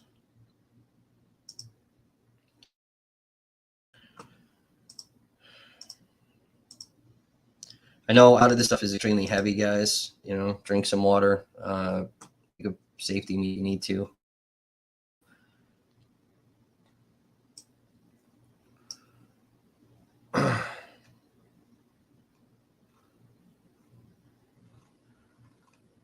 Let me just pull this up. I forgot what page this is. Bear with me, please.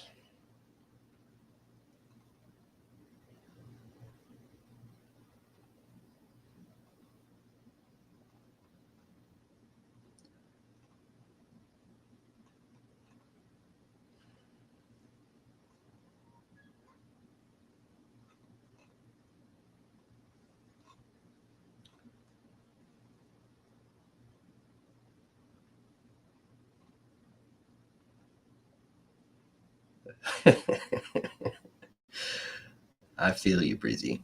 This one, for me, while I'm looking for this, for me, again, I received this big kind of report, and this bothered me. And, I looked into it to, try to find the legitimacy of it, talking to different sources. Obviously we end up getting this big 247 page file. And I mean, it's disturbing. Everything in here is extremely disturbing.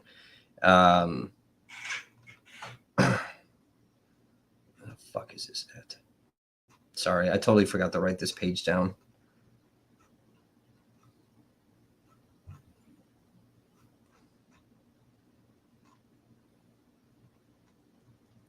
So here's her, Dear Chief Barry Weber, I am resigning from my current position as detective with the Wauwatosa Police Department effective today, Tuesday, September 3rd, 2013. I cannot physically or emotionally maintain my current assignment as a detective with the Wauwatosa Police Department.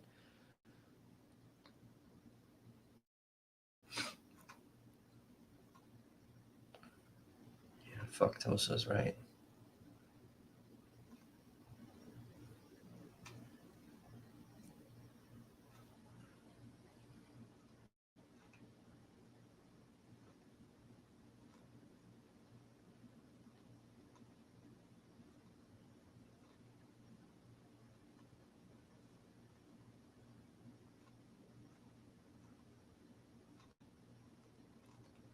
I'm going to show you guys this image. So this is like a lot of the, the whole like court case revolving around this. All these emails that go back and forth.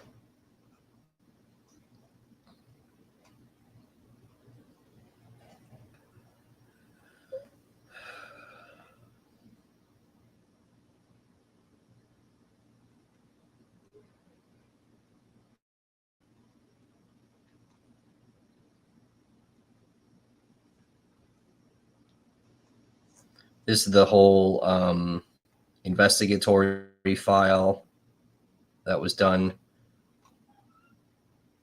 where they find all these different prescription drugs, all these things. Okay. So then you have 2015, July of 2015. Okay. The parties have informed the department that they have entered into a settlement, a settlement agreement, which provides for the dismissal of this complaint. Accordingly, the administrative law judge hereby enters the following. The order, the complaint in this matter is hereby dismissed with prejudice. Okay. Dated July 17, 2015. So all these documents then with the EEOC, okay, everything says we reached a settlement. Every single document, we reached a settlement.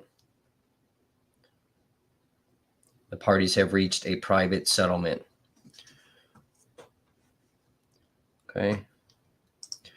Now something that's interesting.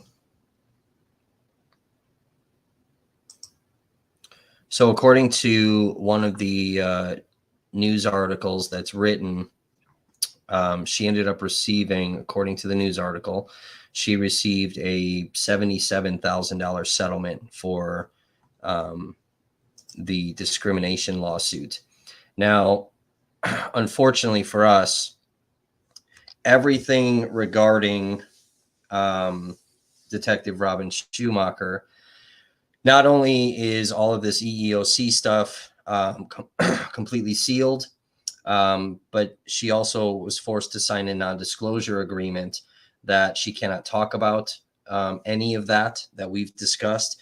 And on top of that, she cannot talk about her career with the Wauwatosa Police Department. She's barred from doing so.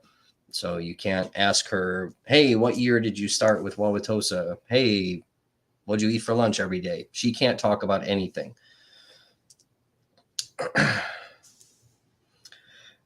Now, it's interesting that there's no mention of any of the harassment that she underwent or the multitude of reports that she filed for harassment, sexual harassment, that she and other officers went through in any of these mainstream media reports.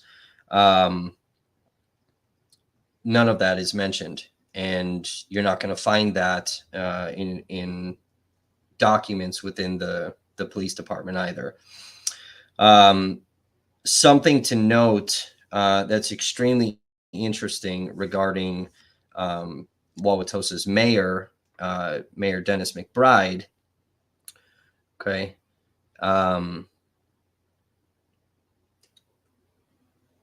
pull this up. This is something that's not necessarily like people don't pay attention to this. Oh, that's not the one.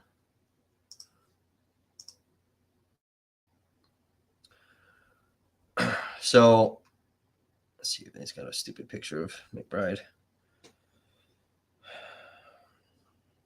Well, WTD, she signed it because she continuously kept getting charged with criminal offenses. She was looking at prison time if she didn't stop. So this is Mayor McBride of Wauwatosa, current mayor. Okay. Let me kind of scroll down to his bio. It says Dennis McBride is Wauwatosa's 17th mayor. He is dedicated to guiding the city's growth in a fiscally responsible way that balances economic growth with maintaining strong neighborhoods and quality city services. Before becoming mayor, McBride served 10 years on the Wauwatosa Common Council and 2 terms as council president. He also served as chair of the council's Financial Affairs Committee and Transportation Affairs Committee. He was a member of the Village Streetscaping Committee and alderman liaison to the Historic Preservation Commission. Before his election as alderman, he served 15 years on the Civil Service Commission, including several terms as chairman. Now, for those of you that don't know what the Civil Service Commission is, it is the EEOC.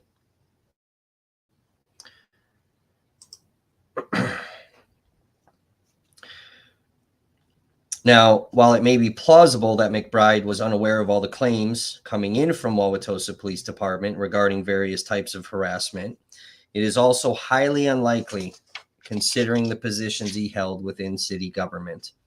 We believe he was aware and was also complacent to everything going on. And again, in order to protect the city of Wauwatosa's image. Knowing all of this, it makes it even more disturbing when Wauwatosa PD conducted a secret internal investigation naming Mayor McBride a high-value target. It sounds eerily familiar to other incidents of intimidation by this department when someone starts stepping out of line. So I want to show you guys that.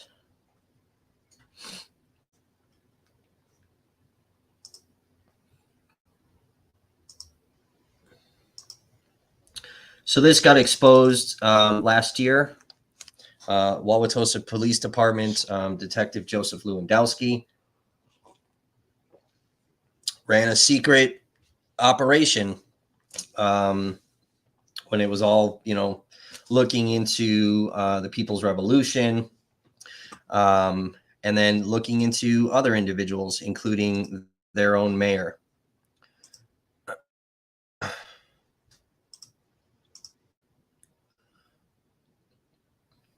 So this is the high-value target. This was found on a PowerPoint. I'll let you guys read this. I need a second, please.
All right, sorry about that. Sorry, just need to step away for just a quick second. All right.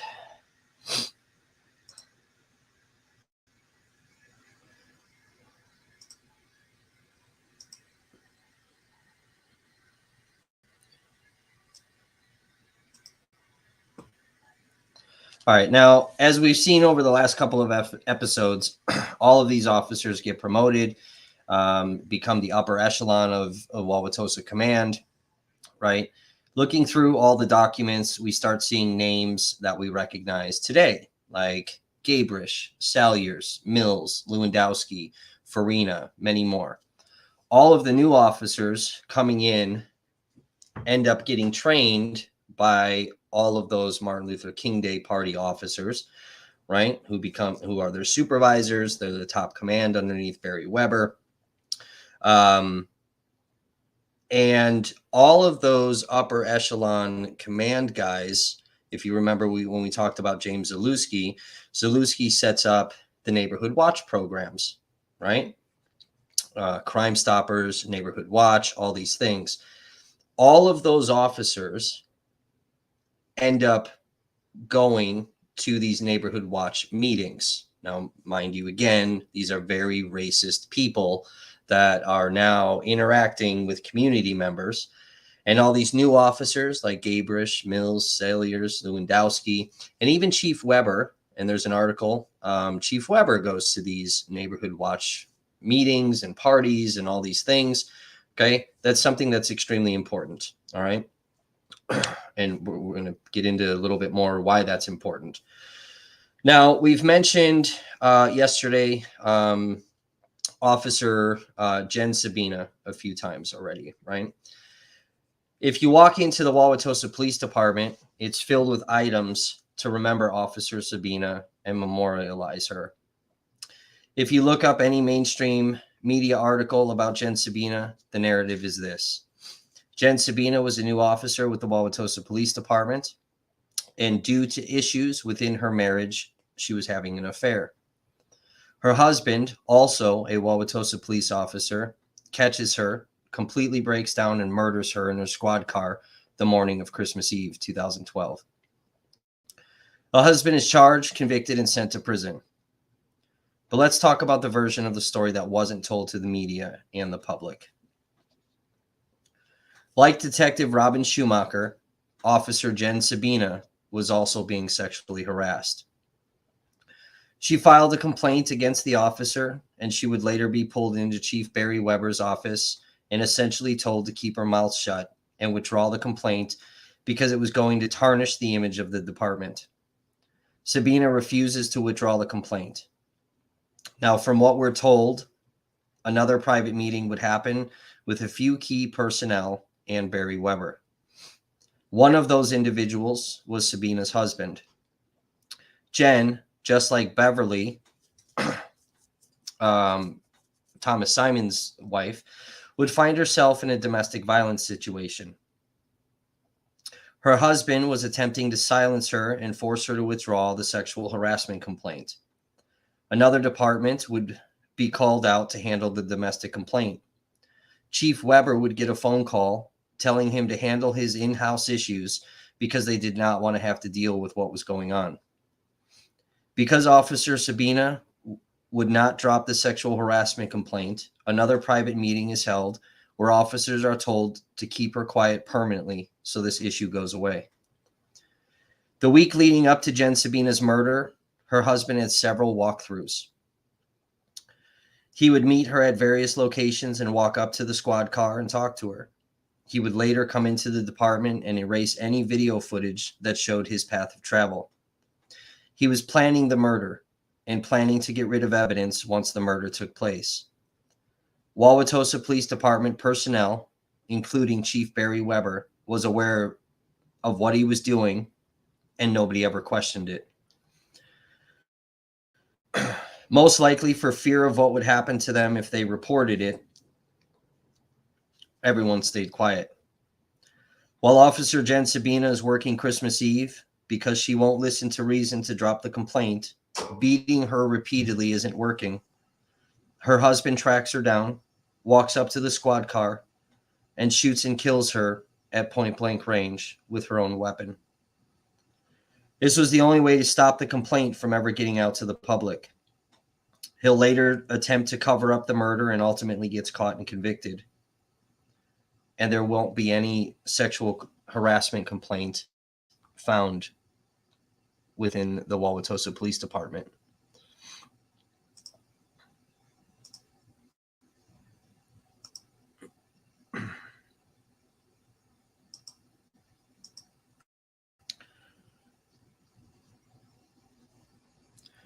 Now, this is a news article.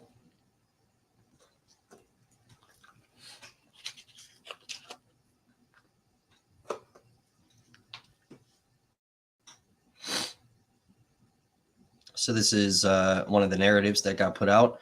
Benjamin Sabina, a wounded Iraq war veteran who told investigators he had been stalking his wife for days, was charged Thursday in the Christmas Eve shooting death of his wife, Wauwatosa police officer Jennifer Sabina. According to a criminal complaint, Benjamin Sabina told police he shot his wife early Monday after lying in wait for her for hours. When she emerged from a break at the Wauwatosa Fire Department station on Underwood Avenue, he said he shot her in the back of her head with his own handgun and then shot her several times in the face with her service weapon. Sabina faces a charge of first-degree intentional homicide, use of a dangerous weapon. Bail has been set at $1 million. A decorated Marine, Benjamin Sabina, age 30, had been part of the invasion force at the start of the Iraq War in 2003. He returned in the fall of 2004 and was sent to Ramadi. We were trained to kill, he says in a YouTube video made for a 2010 Christian men's conference. We were trained death is okay. Wasn't trained to deal with death, but we're definitely trained to kill. In the video, Sabina claims to have killed a child in self-defense and to have watched 50 friends die in combat. He displays ropes of scar tissue that mar his knees, chest, and shoulder, wounds he suffered during a mortar attack that killed a friend in February 2005. I've been into the dark places, he says. Jennifer Sabina, age 30, lived with her husband in Menominee Falls. Around December 6th, the complaint says Sabina told a fellow officer that her husband had abused her and that he had held a gun to her head. On December 24th, minutes after trying to contact her, police found her body at 4:28 a.m. outside the back door of the fire station. According to Milwaukee County Medical Examiner Brian Peterson, she had been shot 5 times, twice in the back of the head with a 9mm weapon and 3 times in the face with her .40 caliber gun. About 6:30 a.m. Monday, Benjamin Sabina called the Wauwatosa Police Station to ask about the well-being of his wife. When told his wife had been involved in an incident, the complaint says Sabina, without asking what happened, drove to the station. He was told his wife had been killed. Again, the complainant says Sabina did not ask what happened. He admitted the complaint says he was jealous of other men regarding his wife.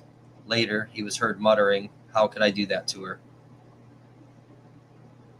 Shortly before noon on Monday, investigators searching the couple's home found 2 holes in the wall. The complaint says the holes appeared to have been punched into the drywall. Blood was found around the holes. Investigators also recovered boxes of ammunition that matched the bullets used to kill Jennifer Sabina. On Wednesday, investigators searched the house again and found Jennifer Sabina's hidden gun and another handgun matching bullet casings found at the scene. Later Wednesday, Benjamin Sabina told authorities he had shot his wife so many times because he wanted to make sure she was dead and wouldn't suffer. During a news conference Thursday, a Department of Justice official said Sabina was arrested Monday afternoon. Concerned for his well-being, they said he was jailed in West Allis. Wauwatosa Police Chief Barry Weber said Jennifer Sabina was everything I could hope for in a young police officer: intelligent, energetic, willing to be of service, and wanting to be a great police officer.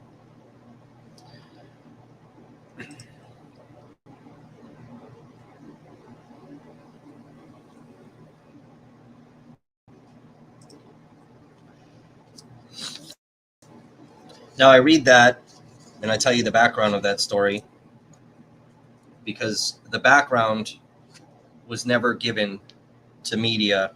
It was never given to the general public. Now, again, to protect the image of Wauwatosa, multiple meetings are held to write the narrative.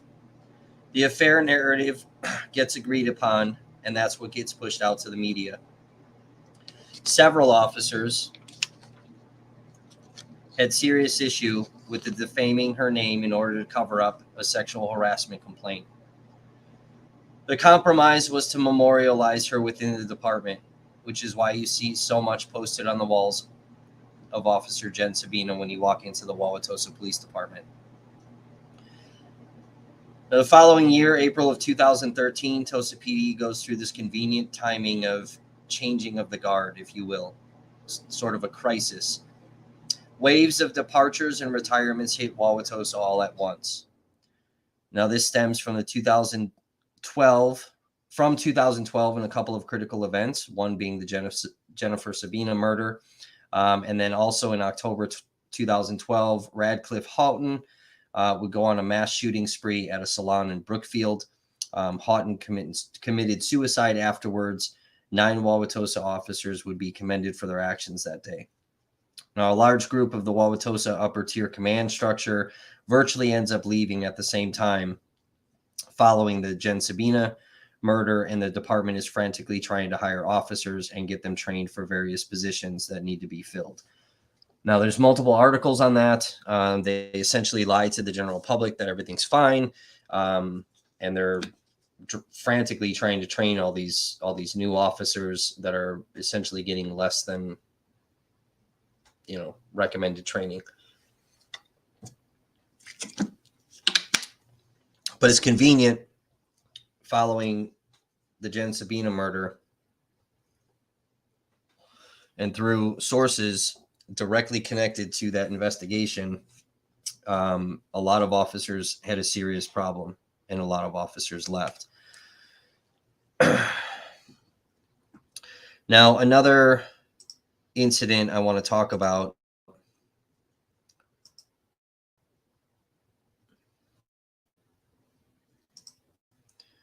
is Mark Finken, who's a civilian. Murder implicates deceased Tosa police clerk in Brookfield killing. So I'm going to read a little bit of this. A New Berlin woman and a Wauwatosa police clerk were the cold masterminds behind the brutal murder of a Brookfield businessman. A member of the plot told Brookfield police during a lengthy confession. Tommy Doyette said his girlfriend, Lynn Hadjney, browbeat him into killing John Agater on June 2011 to steal his radio communications wealth after months of planning that included the police clerk, Mark Finken. Their intention was to murder, steal his identity, and eventually split the millions. Hadjney's husband, Albert Hadjney, who owned about 75 radio transmission towers, ran several companies, and was president of Airpage Corps. Finken had known Hadjney for years and got in on the murder plot because he wanted money to help care for his daughter. Finken, then 43, fatally shot himself July 23rd, about a week after being suspended from the Wauwatosa Police Department during an investigation in which his work and home computers were seized and searched his home. Finken left a suicide note saying he was not involved in Agater's murder. Now, there's a whole article about this and, follow-up articles, yada, yada.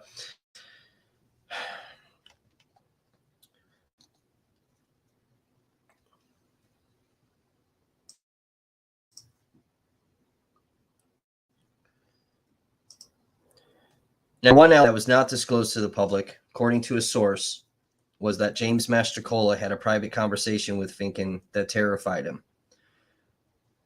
Later, Mark Finken would commit suicide. Now, we believe this again was to avoid specific information being leaked out to the general public. One thing that all 3 of these cases have in common is Mastrocola. And remember, he was also Joseph Mensa's supervisor.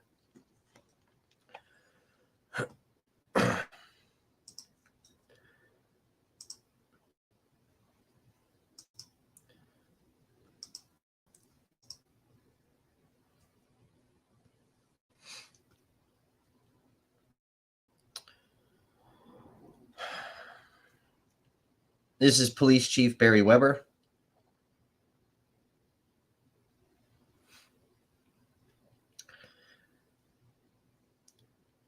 And Wauwatosa Police Chief Barry Weber announced Monday he will be retiring from the force on June 1st, 2021. Weber, who has been in law enforcement for 48 years, has been Wauwatosa's police chief since 1990. I thank him for his service and wish him a happy retirement, Wauwatosa Mayor Dennis McBride said in a news release. The hiring of a new chief is ultimately up to the Wauwatosa Police and Fire Commission, a citizen-led panel. The commission is scheduled to meet Wednesday to accept the retirement notice and discuss next steps. Now, again, what's not talked about in mainstream media articles, other than stuff you'll find with me and with Isaiah, is that because of the I'm going to call it a large-scale attack by attorney Kim Motley into Wauwatosa PD, especially surrounding the 3 shooting deaths by former Tosa officer Joseph Mensah.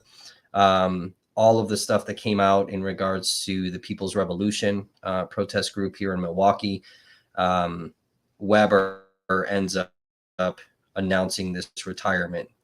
So again, to escape and essentially protect this this image of Wauwatosa.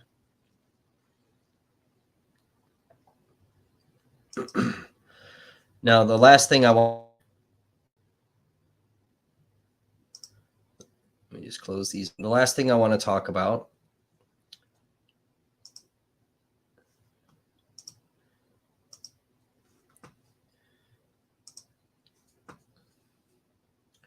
is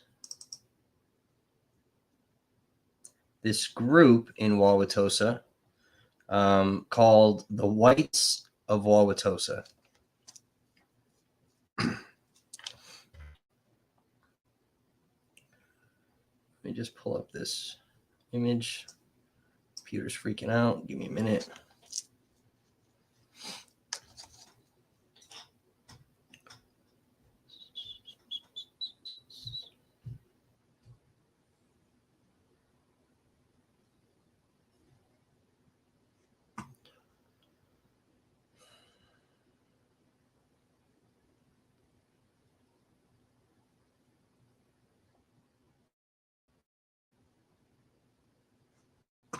Go. Sorry. Computer hates me.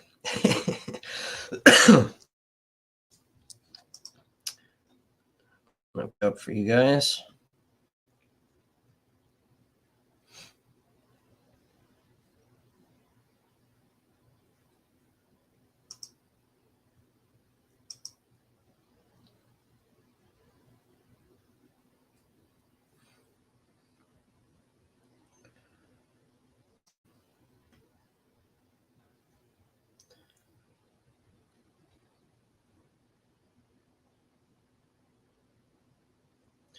So this yard sign was posted outside of residents' houses in the city of Wauwatosa, right? The sign says, "For sale unless politicians keep Tosa safe, paid for by Tosa taxpayers, fed up with mayor and city council."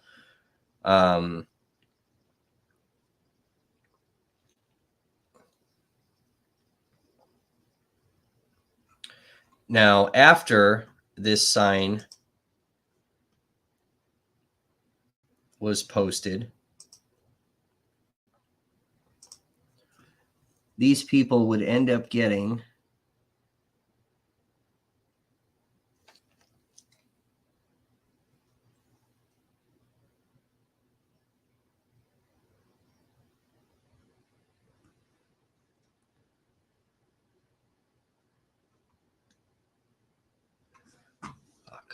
this fucking letter.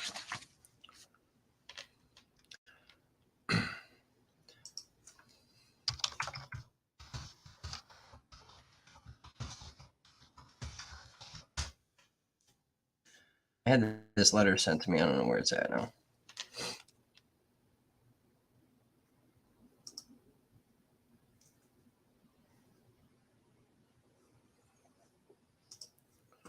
So let's just do this.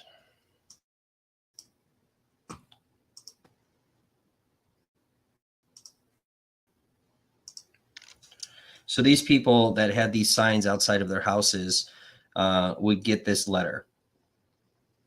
And it says, "Dear White Wauwatosa resident, we hope that this letter finds you in good health. We just wanted to touch base. Thank you for purchasing and proudly displaying the yard sign. Your support of our common cause is greatly needed and appreciated. We whites must stand together. We must keep Wauwatosa free from blacks and their lack of morals. And morals, spelled wrong, spelled morel, like the mushroom. We must keep blacks from destroying our property, raping our wives and daughters, and recruiting our children into street gangs. We must keep Wauwatosa great. Together, we can keep Wauwatosa white. Together, we can keep Wauwatosa safe.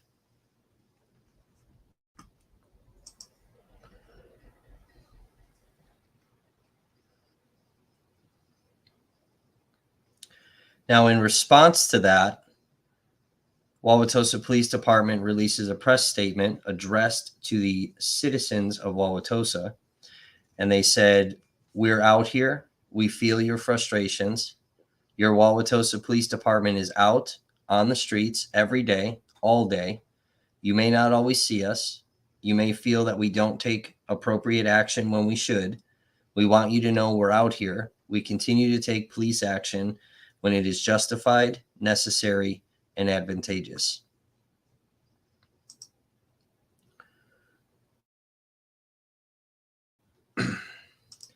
Now, I want to go back to what this letter says, this one sentence. And I told you guys the other day to remember this verbiage. We must keep blacks from destroying our property, raping our wives and daughters. You guys remember that? Remember where you heard that from? Anyone remember where you saw that same verbiage?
So I pulled up the threat letter that was sent to John Cutts. And in one of the sentences, it says, "I hope one of them robs you and rapes your wife and daughter." So this was back in 1990. 30 some odd years later, we have the letter sent from the whites of Wauwatosa saying the same exact verbiage. Now, Wauwatosa PD never investigated where the Whites for Wauwatosa letters came from. And here's why.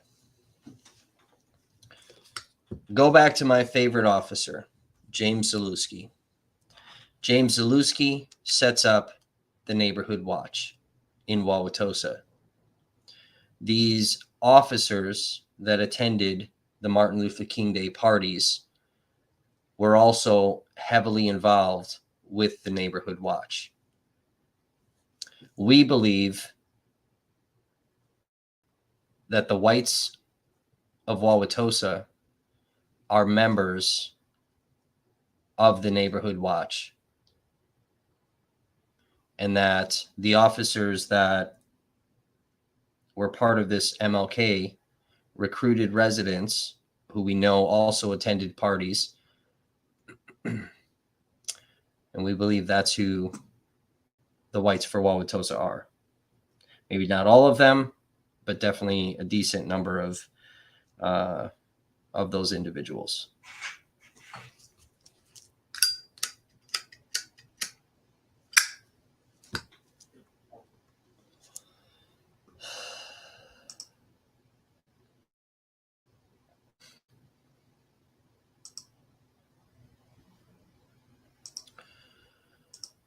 All right.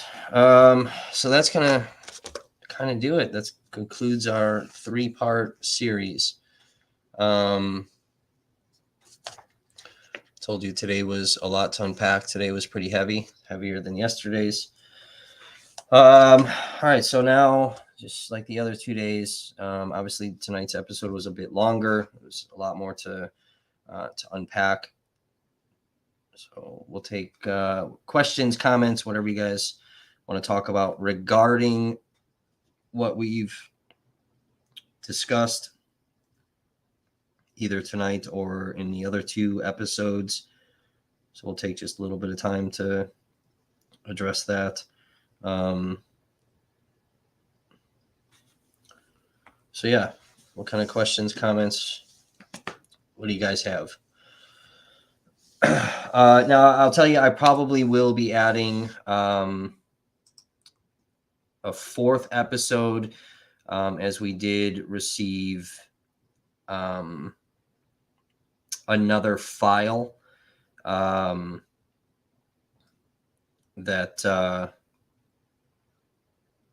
does need to be gone through. As we've talked about in the other episodes, that we don't have every single officer's personnel file that attended the Martin Luther King Day parties.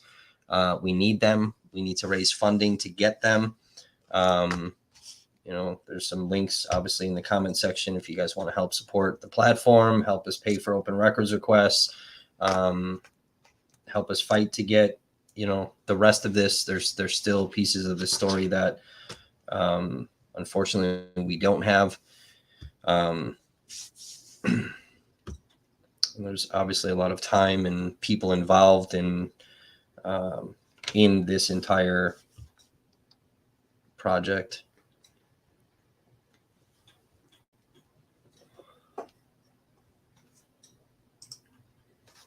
So if we get a bunch of questions, whatever, we'll kind of stick around for the next half hour or so. Otherwise, if nobody really has anything, I'm not going to sit here.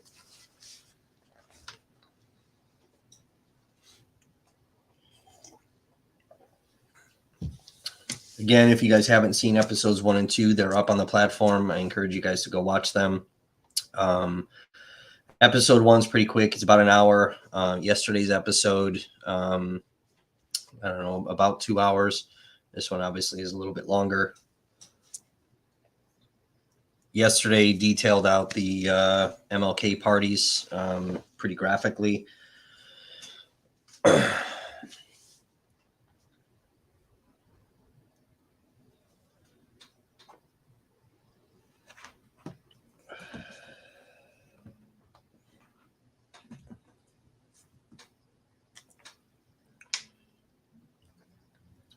So obviously I was not paying attention to comments as they were coming through.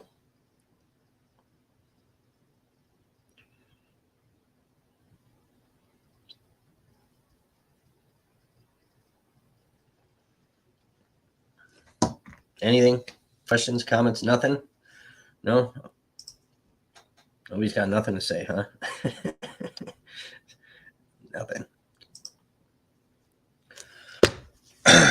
Make sure you guys like the stream, hit that thumbs up button. Obviously that helps. Please make sure you share these things out. Again, we're operating only on YouTube. We're not on Facebook anymore, so our reach is extremely limited. If we want these things to get out to the public and we want to try to enact some type of change, have big, massive investigations done by people with way more power than me, we obviously need as many eyes on this as humanly possible. So it is imperative to share this stuff out everywhere. Every friend, ask them to share it.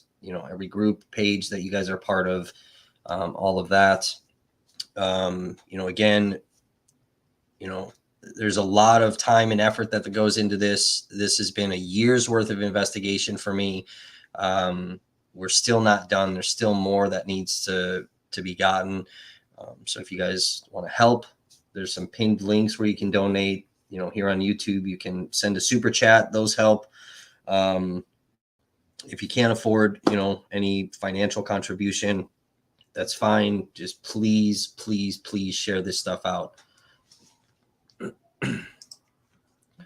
So again, a lot of our, I've talked about this, and obviously you guys, that when we just go live having random discussions and everything, I don't do this mainstream media kind of style of journalism where we're just reporting everything and anything. I could care less about that. I focus more so on these very deep dive type of things. So, this is obviously taking a year. Like I said, there's still more. Kenosha, we've been investigating for 2 years. We still have 27 more open records requests that need to get filed. That shit costs money, and we need help. So, if you want to help us and, keep exposing these things, we rely on you guys. So WTD, his question, as always, and this is true, what does anyone plan on doing about it? So, I'll tell you, like, following, news articles and hearings and things, attorney Kimberly Motley, she represents the families of the victims of Joseph Mensah. And with the John Doe hearings, again, if you guys have not seen those, you have no idea what I'm talking about. You can go on our website, Never.Stop.Voices.com, and those articles about those hearings are written. They are extremely detailed. And then we didn't live stream the first hearing because we were outside of the courtroom, but the rest of the hearings have been live streamed. They're on the platform. You can go in the playlists and you can find them, the John Doe hearings. I believe there is supposed to be another court date coming up sometime this month. It got rescheduled from last month. So we'll kind of see. They found probable cause to charge Mensah with homicide. They appointed 2 special prosecutors that are investigating. Those prosecutors gave immunity to a few officers, one of which is fucking James Mastrocola. It is what it is. But, so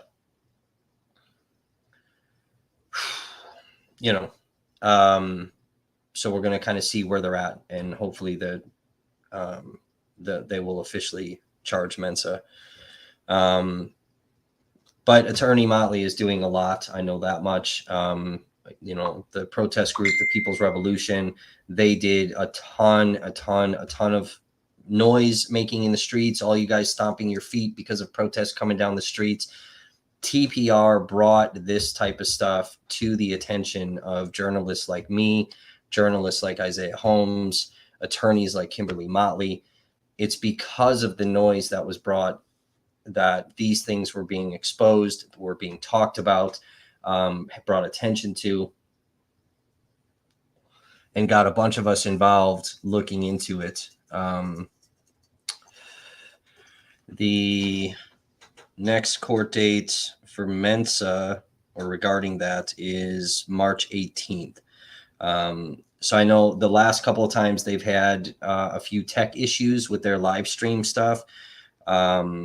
So we weren't able to live stream their continuance. So hopefully they get that figured out so that March 18th, which I think should be sometime in the morning, usually around 9:30, that we can live stream that. That's a case that I'm following quite heavily, obviously. David Bennett says, is this woman that was being harassed still alive? Which woman? Well, I guess we've only said the sex of one woman. Robin Schumacher, is that who you're talking about? Is she still alive?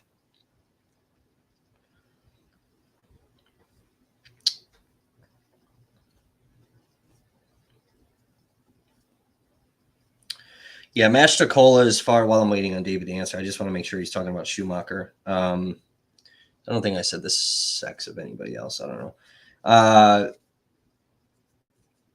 But yeah, as far as I know, Master Cola is no longer with.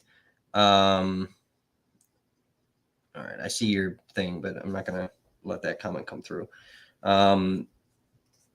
Master Cola is not with the department anymore. But we do have his personnel file, so I'm going to go through that. So is Robin Schumacher still alive? Yes, she is. To answer your question, which I've already answered, she's bound by a non-disclosure agreement, and yes, she's still alive. She exists, and she cannot talk.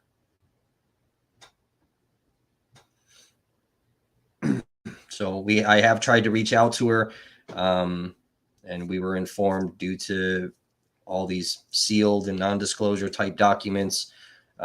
She has no comment for us.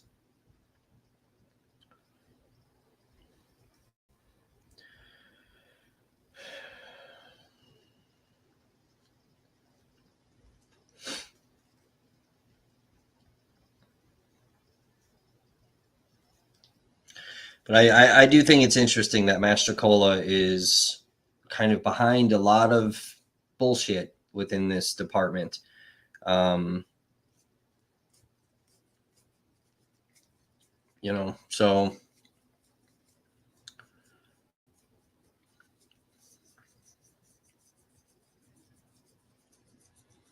Robin's story really bothered me. And again, while there are details in that 247 page file that we got, where she has definitely done things wrong.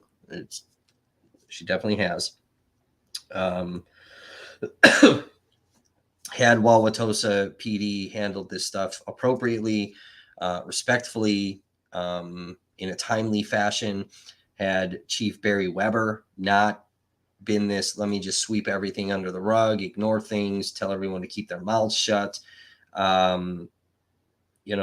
had he just done things the right way, she would have never been put in that situation, in all those situations.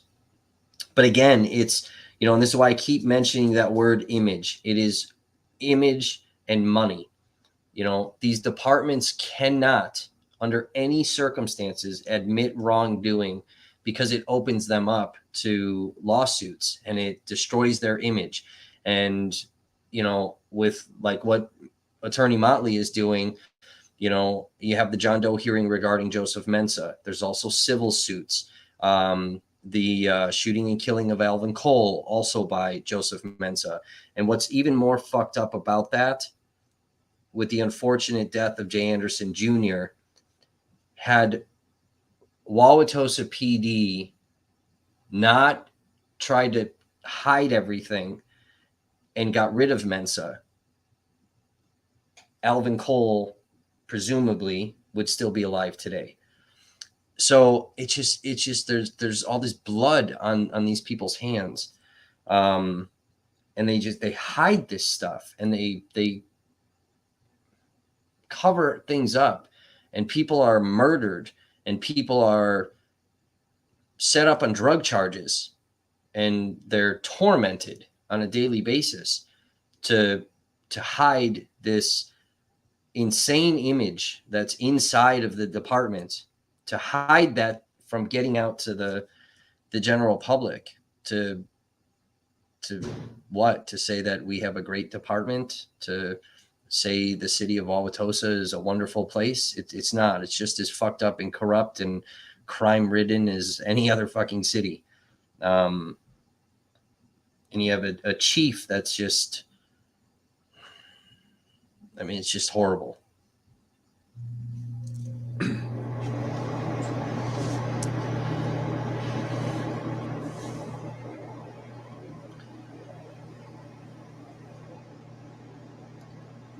So what else? What else, you guys? Any other comments, questions? I know this is a lot to unpack, and obviously this stuff bothers people. and it should. I mean, you know, if you're not bothered by the things that we've talked about over the last 3 days, I think you need to check your moral compass.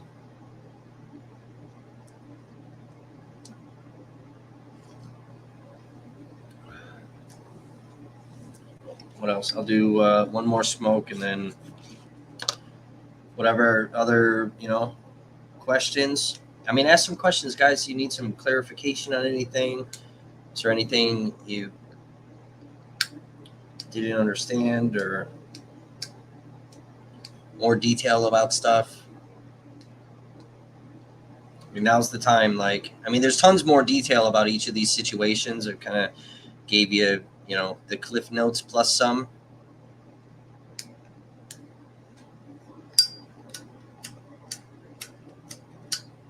By the time we're done with this, I'm going to end up being a Wauwatosa historian. So that's what's going to happen. You know, on this, like I said, I mean, we went through 6,000 documents. At this point, there's another 1,500 that we're going to be looking at. Again, we still need to raise a bunch of money to try to get access to the other files. You know, this is hundreds of hours reading and researching all this stuff. Contacting, you know, again, journalists that were writing articles back at the time, attorneys that were involved in these things, former law enforcement, current law enforcement, witnesses to things, civilians, residents, tracking people down. You know, there's a lot of time involved doing all of that.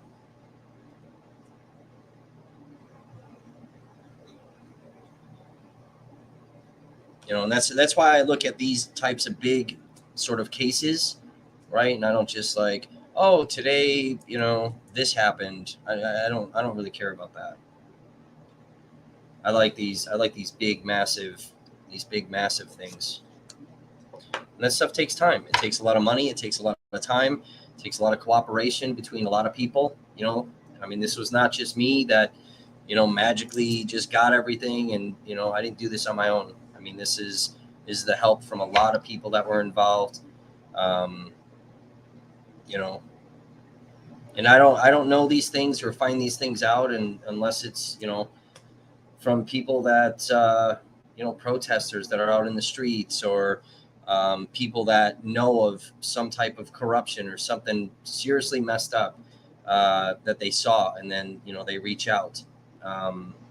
But you know, and there's other cases that, you know, people are contacting us about. We got contacted again today about something, and it's just, I cannot physically take every single one of these stories without the, you know, the proper funding for it. You know, it's just, it's not feasible, unfortunately. So, you know, and that's why we keep saying, like, keep sharing this stuff out, keep bringing people to the platforms, like, you know, so we can keep working on this stuff, keep donating if you can, so we can keep, you know, going after these people. Have you tried interviewing some of the officers involved? Yes. So I've just said that. We've talked to a lot of people. So everybody that I talk to that, you know, doesn't want their name used, they're a source. So I'm not going to tell you exactly who we talked to. You know, I gave you a general kind of outline. You know, we've talked to witnesses, law enforcement, attorneys, people directly involved. So yeah, I mean, that's why we know a lot of the information that you know, wasn't publicly released. You know, these things like regarding you know, Robin Schumacher's harassment, the back end of Jen Sabina and the husband doing these practice walkthroughs of the murder.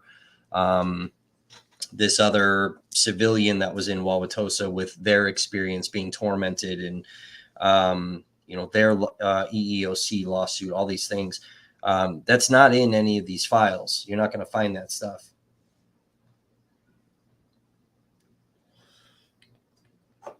On camera interviews, I mean, a lot of people, I mean, if you watched all 3 episodes, realistically, I mean, think about the shit that we've talked about, right?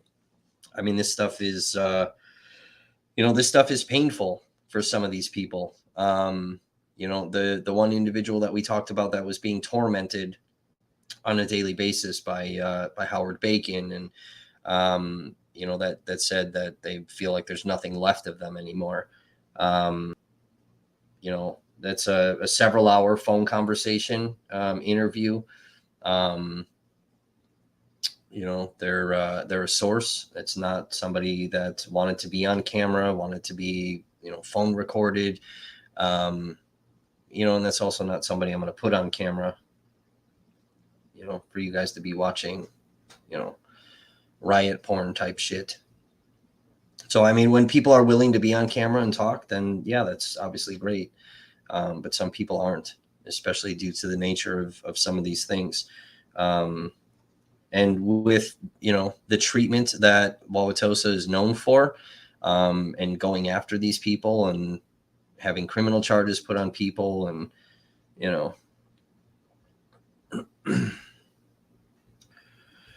talking about putting the people that did the harass. I mean, how do you want me to do that, bro? If people don't want to talk, I mean, they're not going to talk. I'm not going to just go stalk people down and turn the camera on and start harassing somebody. It's not how journalism works.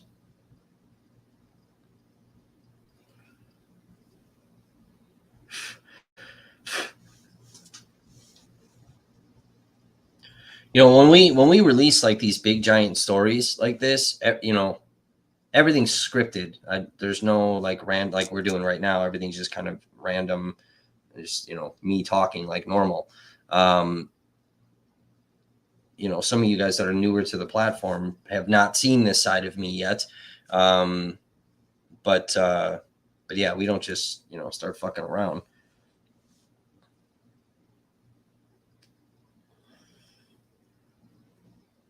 Yeah, I mean, we've I'm working on reaching out to the ex.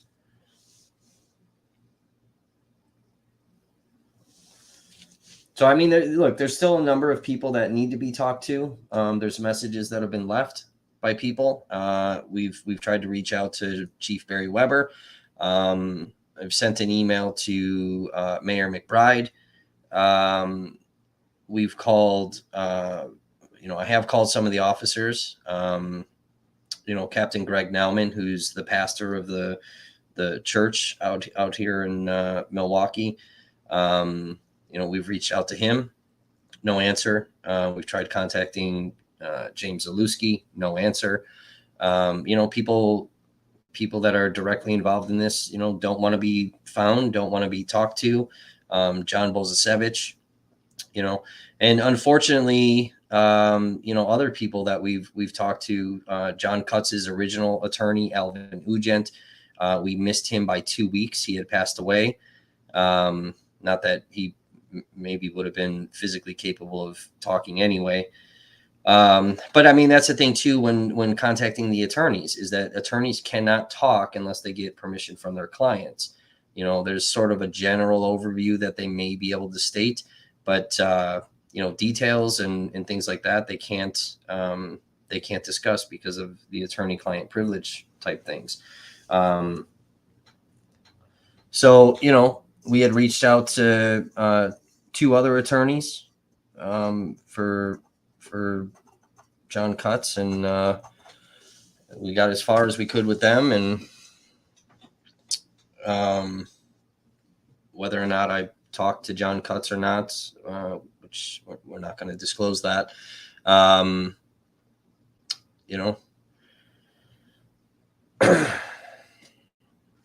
But that's Kutz is not going to be somebody that's going to be on camera.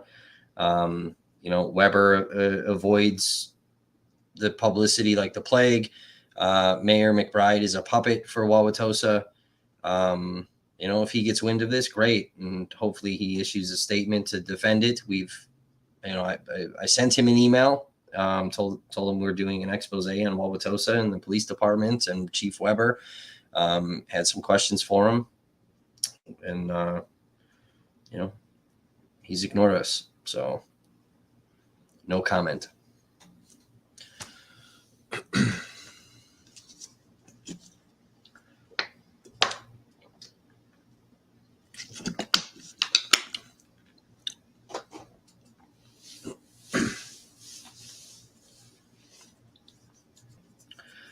So, I mean, we have reached out to dozens and dozens and dozens of people surrounding all of this stuff that we've highlighted over these last 3 days. And, we've been fortunate enough to get a number of people to talk to us. And then, unfortunately, there's a number of people that don't want to talk.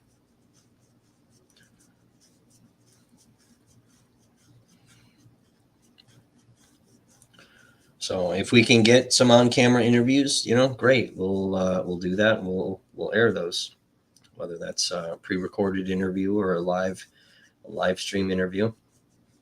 Sure, I'd love to have Mayor McBride come on and do a live stream interview. I'd love to have Barry Weber. I'd love to have Barry Weber on a live stream interview.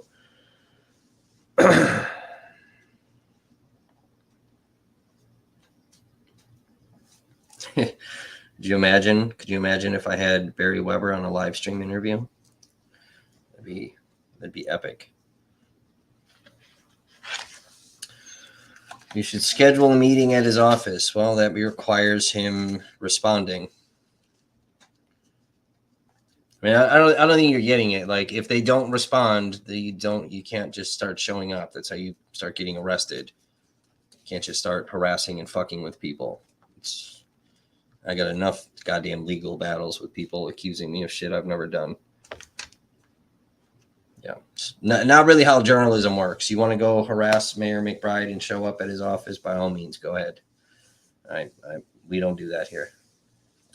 We ask politely, and we ask questions if they do contact us, and if not, then unfortunately it's no comment. DHism, yeah, he's another goofy. I mean, we've reached out to people on the Police and Fire Commission. We've reached out to people, the former mayor, James Brundle. We've reached out to former aldermen that were, back in that time. Some of these, former aldermen have left and gone to the Wauwatosa School Board. So we've tried to track them down there. Believe me, there's messages that are out. We're hoping that people call us back, and it's some of it's just a waiting game. So, I mean, again, we were lucky enough to get, quite a few people that did talk to us. It's all off the record conversations. So,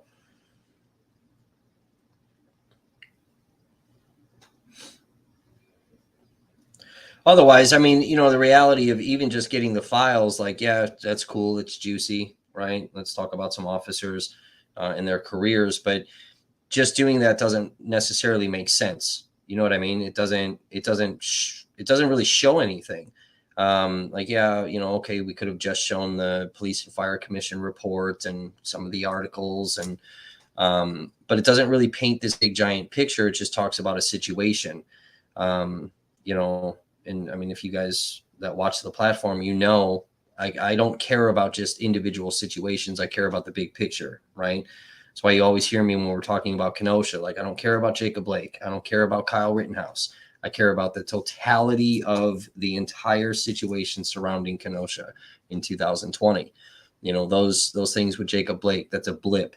That Kyle Rittenhouse, that's a blip, right? And this same type of behavior that's happening in Wauwatosa when it comes to racism, when it comes to the treatment of officers, the same exact type of things are happening in Kenosha. That's a fact, right? Their former chief, John Morrissey, openly racist, right? There's an entire history behind Kenosha being racist, the same as Wauwatosa. Wauwatosa is just a little bit easier to expose. Kenosha wants to hide everything.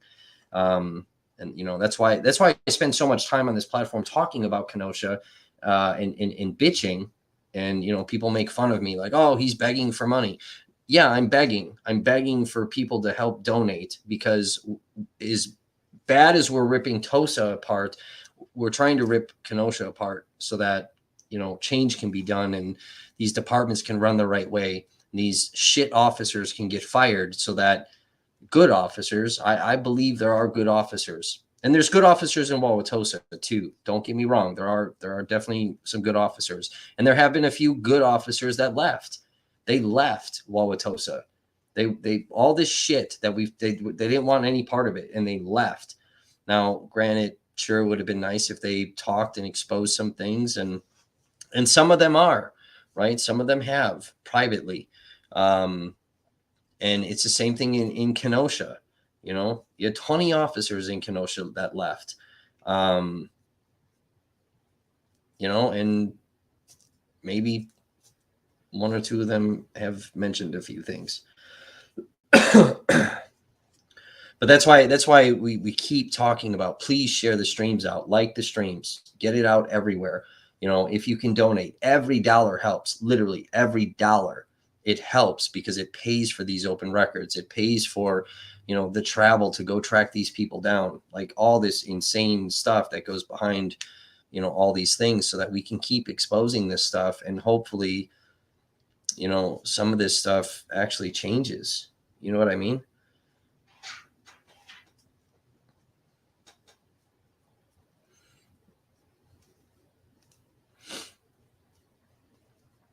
I give you guys the information, and, you guys choose to do with it what you will. You know what I mean? If you're an activist, you take that information, you figure out how to make the change. If you're an attorney, I don't know, you figure out how to do lawsuits. I don't know. I just find the shit and I write about it. That's what I do. But we can't do that without you guys. You know what I mean? We've intentionally set this company up so that it's, and we've talked about this on other streams, where it's like, yeah, I could easily brand this company, right? I could brand the shit out of it, and you got to pay money to hear all this stuff and to read these things and watch these videos. And and then we're raking in all types of money. I have this firm belief that I think the information, should be free to the people. In return, we just ask, kind of help us a little bit, so we don't have to start monetizing the shit out of everything. And then you got to think too, like all this stuff, like this takes a toll. This takes a toll on me mentally. I had an issue reading Robin's thing, and I've read her paperwork, I don't know, probably a dozen or so times. And I had to take a couple of kind of deep breaths there. That I don't like reading her stuff. Her stuff really bothers me. And Jen Sabina, we didn't know her. We don't know a lot about her.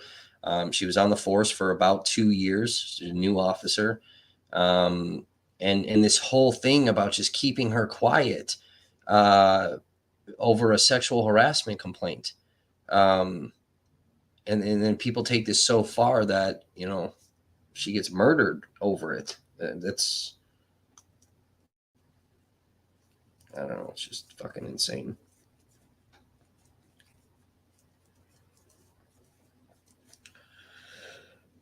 What else? Any other questions? Comments? Anything? Boss wants to go on the record saying fuck Tosa PD. Kenosha PD also.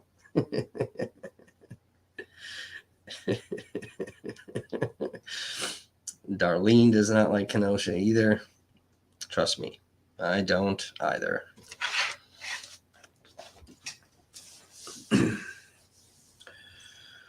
All right. Well, if there's nothing else, I'm going to end the stream before this turns into a 6-7 hour rant. That's kind of the end of our deep dive into Wauwatosa and the MLK parties. Like I said, I will probably come back with a fourth kind of bonus episode, but that's going to be is kind of more off the cuff.